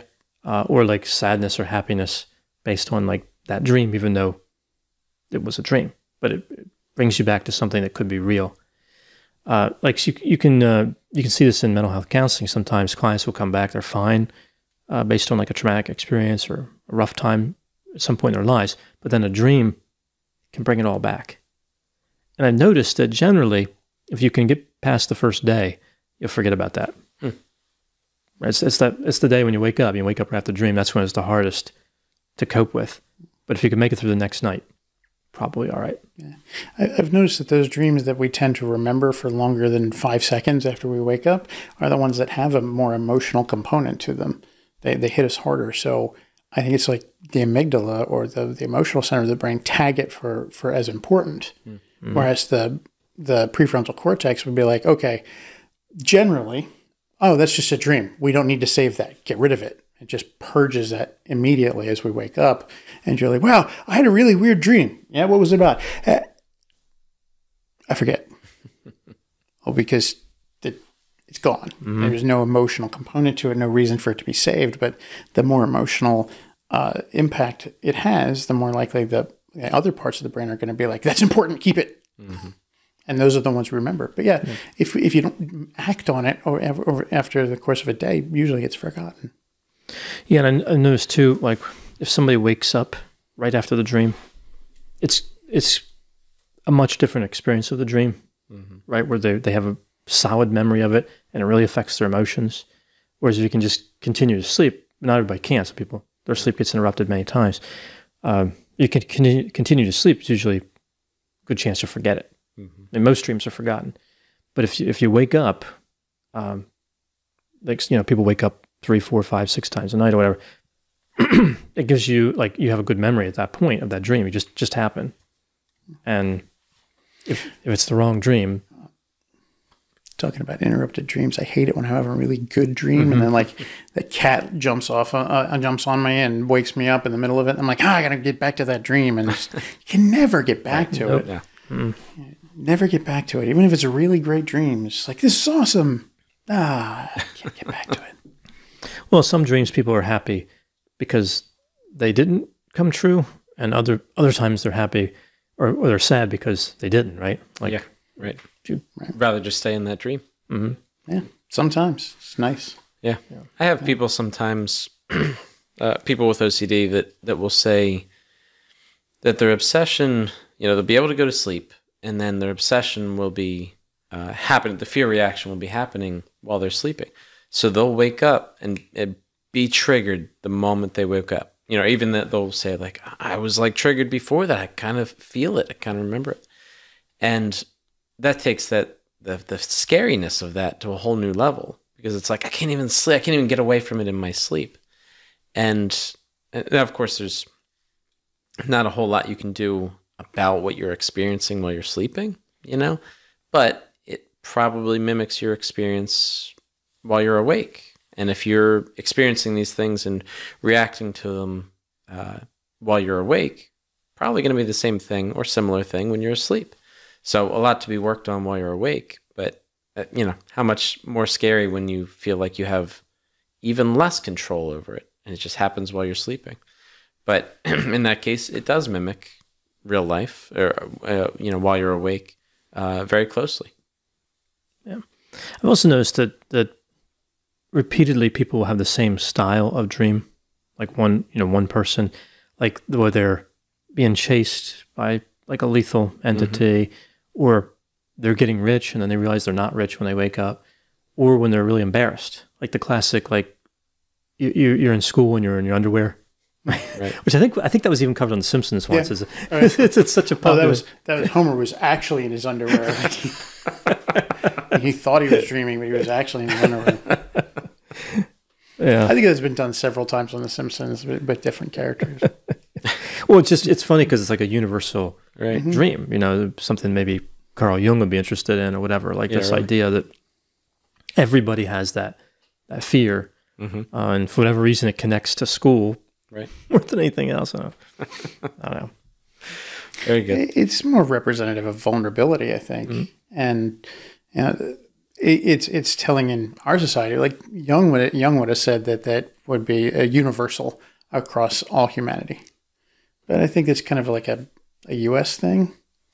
It could be in other countries as well. I don't know. But I know it's like in the U.S. it tends to be. But even in parts of the U.S., it's like school's not as important to some. Now it'd be getting caught on Zoom or something. Yeah, now it'd be like I was on TikTok in my underwear, and I didn't mean to be in my underwear. It was crazy. But there's other things like the dream interpretation thing to me is always individualized. Like what's been going on in your life that we can figure out from these dreams. But like a lot of the dream interpretation books and things talk about like these common dreams, like a dream where your teeth is falling out means that you want to speak on something, but you're holding yourself back. Like no, maybe it means that I'm afraid of going to the dentist. or I saw somebody who had like really, really bad teeth, like, Richard Ramirez over here. Like maybe I saw that and was just like creeped out by it. Mm-hmm. Yeah. He really liked candy. Yeah. Really, really did. And not so much like toothbrushes. Right? Yeah. Well, toothbrushes aren't as sweet. If they made him out of like Twizzlers, he might have loved them. That's right. Hey, maybe this is a product idea. There you go. Well, they do it for dogs. Like they make dog treats that are actually for their teeth. So they just chew on it and it's a treat for them and it cleans their teeth. So maybe we should do that for kids. Need something like that. Yeah. It's a potential product idea. We got any other questions there, Jeff? Yeah, I was going to say before I do that, I never looked into dream interpretation in any context. And so I was like, I wonder what YouTube has to say about it. YouTube content creators. And as you might expect, it doesn't disappoint. So I'll just read some examples of titles. 17 common dream meanings you should never ignore. That sounds scary, right? An urgent prophetic dream and interpretation for the future by these two guys. And it's just, I guess it's just these people talking about this urgent something. Of course, it talks about Jung and Freud and dream theories. 7 common dream meanings you should never ignore. Sounds pretty reminiscent of that other one. Mm-hmm. And then there's other people who just do dream interpretation videos. And they're not necessarily viewed by a lot of people, so maybe like 100,000 here, 100,000 there. But some of them, like top 60 dreams and meanings, it's almost 4 million views. So a lot of people are looking this up, and I'm very curious what this is all about, like what these have to say. I'm not going to look it up, but I'm very curious. Well, we don't have time to watch them now, so. Well, we could do it. Yeah, I think it's the same school of mind as like psychics, right? It's about creativity, right? You're a storyteller, and you can just make up stuff endlessly. Mm-hmm. But I would bet that if you if you sent in a dream for them to analyze, whatever, right, and then you had the same dream, change the characters, and come back a year later, you would get a completely different analysis. Yeah. Like one is like you're going to live, one's you're going to die, right? Like how did we get there? From the same interpreter. It's like the tarot cards, Death doesn't mean death. It means change, unless it's inverted. And then... Well, then you're a goner. What? I don't know. What do you got first, John? Dr. Grande, I would love to know what your kids think of you being a popular YouTuber. I don't know. Any thoughts? Not that I'm going to put on camera. No. Should I open your mic up? Oh, we could have answered the other question. Yeah, it could have been a yes at this point. Yeah. Apparently. Did they ever talk about it, or they ever? Not specifically like to answer that question. Right. Just in general, talking about the different videos they saw or different topics, ideas they may have or whatever. Okay. Yeah, I don't know specifically about like their thoughts about what I've done on YouTube. I should ask them. That's a good question for me to ask. Kind of. It seems like they at least don't mind it. They watch some of the. Sounds like they watch some of the videos, or at least are aware of them. Yeah, I think they might. I mean, I don't know if they watch. I don't know if they watch many. It all depends on somebody's interest. Yeah. But yeah, I have to see. Never really thought about that. It's a good question. I imagine it's a rule of the house that they have to at least be subscribed. I never really talked to him much about it at all. You know, it's like, it's my job, I guess, right? Like this is what I do. Yeah, I'll have to inquire. It's a good question. Yeah. Well, one to follow up on. Do they get kicked out of the house if they're not subscribed? Is that part of the rule? There's never been any discussions of any type. Like, yeah, it's just. I think too. You know, I think that. Well, they're all grown up, right? So it's not like it would be different if you had young kids, where they might be like, "Wow," right. You know, like. I mean, you know, when you're older, I think different stages. There's different priorities, different interests. You know, one of my sons doesn't live here; he moved out, and so, yeah. I mean, they're really adults. Yeah, so they have to kind of decide what kind of content they like, and it's just not something that's ever come up. If they don't comment at least 3 times a day, they get punished. That kind of thing. Well, that when we were in grad school, we had to do that. Like watch his videos and then leave comments on the videos. And they were more educational at the time, I suppose. Well, more specifically aimed at counseling education at the time. Mm-hmm. Not because your videos are still educational to many people. Yeah. Yeah, they still have the counselor education part. It's just woven in through kind of popular topics like true crime and pop culture. We were making videos on like how-to videos on counseling techniques and things. So. Yeah, we're doing actual like role plays, and many of them were quite good. But now, kind of looking back through the lens that we have available now, my equipment was comically primitive.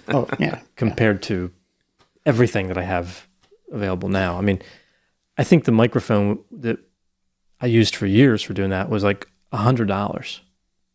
Like that was it. I mean, and I was like, that's big money. Like I was like, wow, $100 for a microphone. Things have definitely changed in terms of quality. Yeah. We also had some terrible background noise sometimes. The HVAC system and cars driving by. Now we just have to worry about dogs. Right, dogs. That's the biggest problem now. Yeah. Some of the people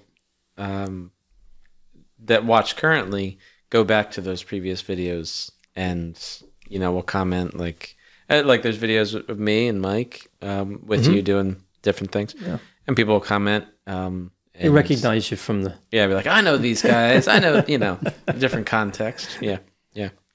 So go back and watch them. You know, still available on your channel. I was the producer for most of them. You're behind the camera many of the times. Behind the camera, helping throw out ideas for like how to portray things, and you know, working the camera because I was the cameraman. Did I ever tell this story on this podcast about the time I was recording and that you weren't producing at that point? Someone else was, and a mistake was made. And did I ever talk about that? I don't think so. We're recording one time, late night, and there was a few students helping me. You know, like sometimes multiple students come in, and each has got like a problem not a real problem, a problem they came up with to role play. Yeah. Like, oh, I thought of a good one. You know, maybe they had a client or saw an article, whatever, but they had a story. And you sit down, and I would come up with a few ideas, and let's go, and then record it. I went usually straight through. So I had a few of these. So student would sit down, record it, and I had another student who was operating the camera. And we did quite a few. I think we did 3 or 4 of these kind of short vignettes, different students. So at some point, I don't know how I realized it, but I noticed that the light was on at the wrong time. It was a little, because remember, cheap equipment, the tiny little red dot, nearly microscopic. I don't know how, it's like how it even qualifies. You know, now we wouldn't make that mistake, and what he had been doing accidentally was recording all the in-betweens. Oh, no. So did you go back and re-record? Yeah, we recorded all in that night. Yeah. But we were much quicker the second time. Right. Oh, probably twice as fast. So, yeah. I was not happy with that. Because, you know, we're already tired at that point. Yeah. So 2 more questions. Do the beards follow an established order, or are you all in agreement of your lengths? No, I don't think there's any particular order. Definitely never talked about it. Right? No, we've never talked about. Well, I've talked about my beard, but my beard likes to talk for itself sometimes. So, but we've never discussed like what beard length should we have. I mean, if we did, honestly, Jeff, you're slacking. Like, it should be much longer at this point. No, it's. I don't know how you can do it, because if it gets much longer than this, I hate it. It's itchy and I want nothing to do with it. No, I'm just used to it at this point. I guess so. Yeah. Yeah.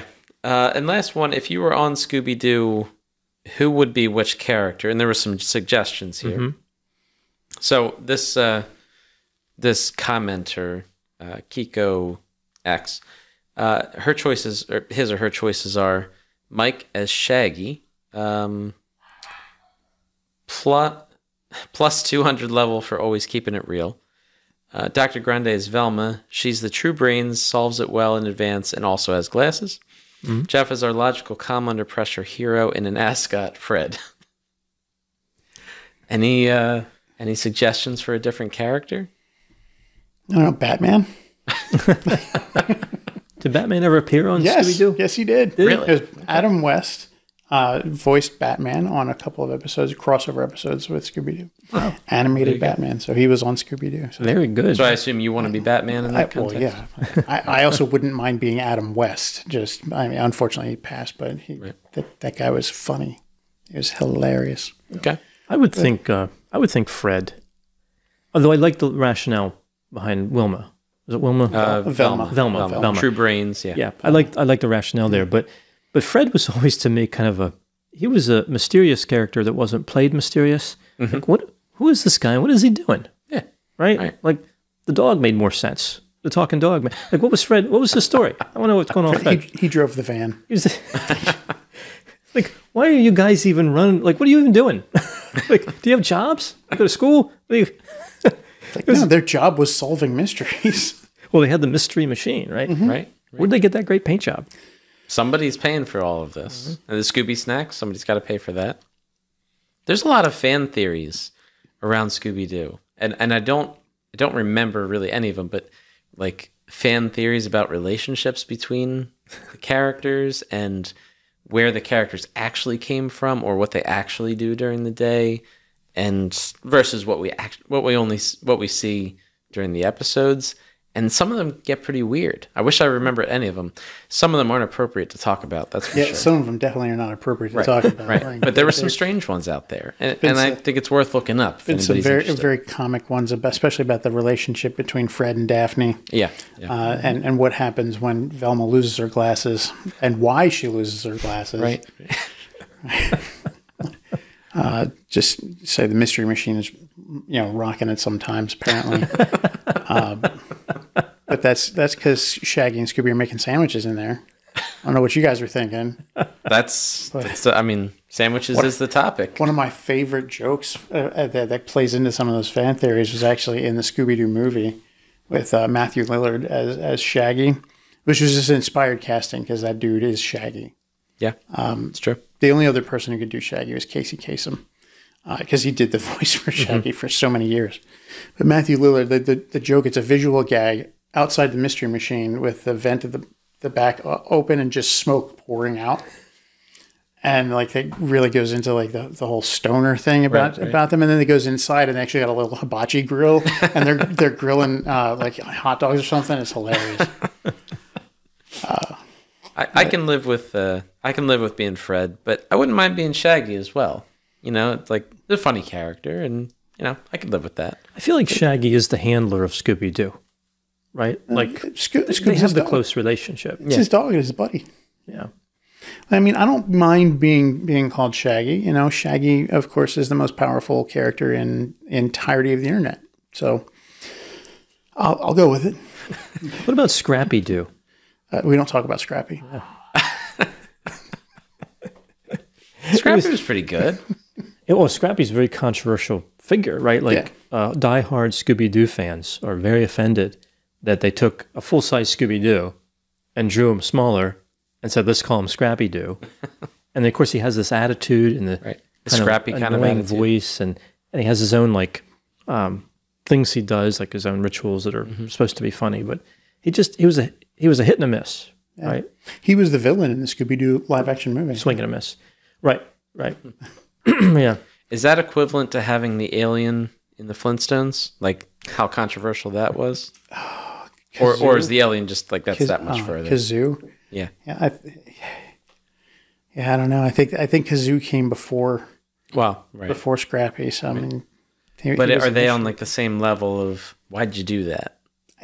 I think so. You think so? Yeah. Yeah. Hanna-Barbera did some weird stuff. I loved some of their stuff, but it was weird. I think the Flintstones and the Jetsons were both shows designed for adults. Right? They were when they were new. They were prime time shows. Like I don't think they ever intended children to be an audience. But then the animated honeymooners. Right. Yeah, and then later on, they became what they were played in the time slot, like with Brady Bunch, and all kinds of other shows I can't remember. But yeah, like that was afternoon, like after school shows, and they gained popularity with kids, among children. Yeah, I have to think about all those shows that were on in the afternoon when I was young. There was a whole set of them that played, like from 2:30 on. Yeah. Brady Bunch and Gilligan's Island. That was another one. Gilligan's Island. Yeah, that was great stuff. Another one intended for adults that became well liked kids. Right. So I have a question for you, Jeff. Has been on my mind for a while. Are those new glasses? Yeah. I noticed early on, and I didn't want to stop in the middle of anything, so I just had to ask. I've needed new glasses for a while, and there's a lot of good websites to get glasses now. Like when I got my previous pair, it was probably at the eye doctor, and I probably paid, I don't know, too much money. But these were like $20, and I'm really thankful for sites like that out there. Like I think they cut out the middleman kind of thing. Like they sell them and produce them and whatever. And for $20, like that's very doable, of course, for anybody. And I got a pair, exact same pair, but it's non-prescription, and it's like the blue light filtering glasses because I sit in front of the computer all day. And I don't know if they make a difference. I've been trying them, but haven't really seen a difference. But they're the exact same style, like the exact same glasses, and you can't tell which one's prescription and which one's not. And I haven't mistaken the two yet. I don't wear them very often. I usually wear contacts. But I haven't mistaken the two yet. But I think it's going to happen. I'm going to be like walking out to the car or something, and I'll get it in and I'll realize I can't see anything. I'll be like, but I'm wearing... Oh, I see what I did here. All right. Yeah, but yeah, thank you for noticing. You're welcome. Yeah, they look good. Thanks. Are they like a red, like a dark red? There's like a red behind it, okay. I think. Yeah, something like that. Yeah. There's like one of those mysterious colors you can't quite... Right. You look certain ways and it's different. Yeah. It's black, it's red, it's purple, it's orange. No. Maybe that could be a debate. Like what color... Is it in the internet? Are they white and gold or blue and black? Exactly. All right. So we'll wrap up there. No more questions, right? Right. I do want to do two things. One, I want to mention that in one of our last videos that went up, people noticed the socks I was wearing with this red shirt. And I didn't even realize I was wearing the same red shirt and also red socks. And they have yellow on them. They are not the same socks, by the way. The ones I was wearing, people identified as Flash, which is a great eye on those. These are actually Thor. They're Mjolnir. The yellow is Mjolnir. I happen to coordinate my socks to my shirts so whenever I can. But we do have a new 3D object on the table. This right here is one of my favorites so far. I mentioned that, and I show in a behind the scenes part. This is Ductor Grande. And if you hang out for a little bit after we finish up, we're going to tack on a little more close-up view of Dr. Grande so everybody can see. An instant classic. Yeah. Oh, it's going to be instant classic. And that was from... It's going to have to get... That was from Julie Ray. Julie Ray. Yeah. Right? She hit her the attacker over the... Another victim. Another victim hit the attacker over the head with a porcelain duck in the bathroom. So I figured bathroom, duck... Rubber ducky. And then I saw the one with glasses and I was just like, oh, I have to do this. Glasses and a bow tie. Oh, yeah. If we ever have shirts, that are available for sale, Dr. Grande has to be on one of them. Yeah, it's inevitable. That's great. Yeah. Well, like I said before we started recording, that duck has more hair than me. So, but other than that, it's a very close resemblance. It's actually interesting. I took hair from Fred Flintstone. Fred Flintstone model. I just altered the hair a little bit and put it on there because I thought it's close enough. That's a great way to close the loop on this episode, right? Bring it all back full circle. All right. So, any thoughts for another item? Oh yeah, I was thinking about a bow saw. I could do a bow saw, or a toilet. Because he was on the toilet when he was doing when he made his confession. So I could do a toilet or a bow saw. Plus, the whole thing with Bobby Durst was just in the toilet the entire time. So. It's an appropriate object for this case. Yeah. Very good. All right, so we'll put that segment at the end of this video. So where you have some close-ups of... I do have another video that's going to be coming soon. That's a close-ups of everything. Okay. So I got like close-up views of everything we have on the tables. But we're going to add... I think we're going to start adding at the end of each episode close-ups of the new new things that come in, so that everybody can get a much better view of them. A good close-up view. Excellent. Nice. Yep. So we'll put that at the end. You can see a close-up of the rubber ducky. All right. So that was our episode on Robert Durst. Thank you so much for watching. We have more ideas we're working on. We'll have videos in the future, and we will talk to you soon.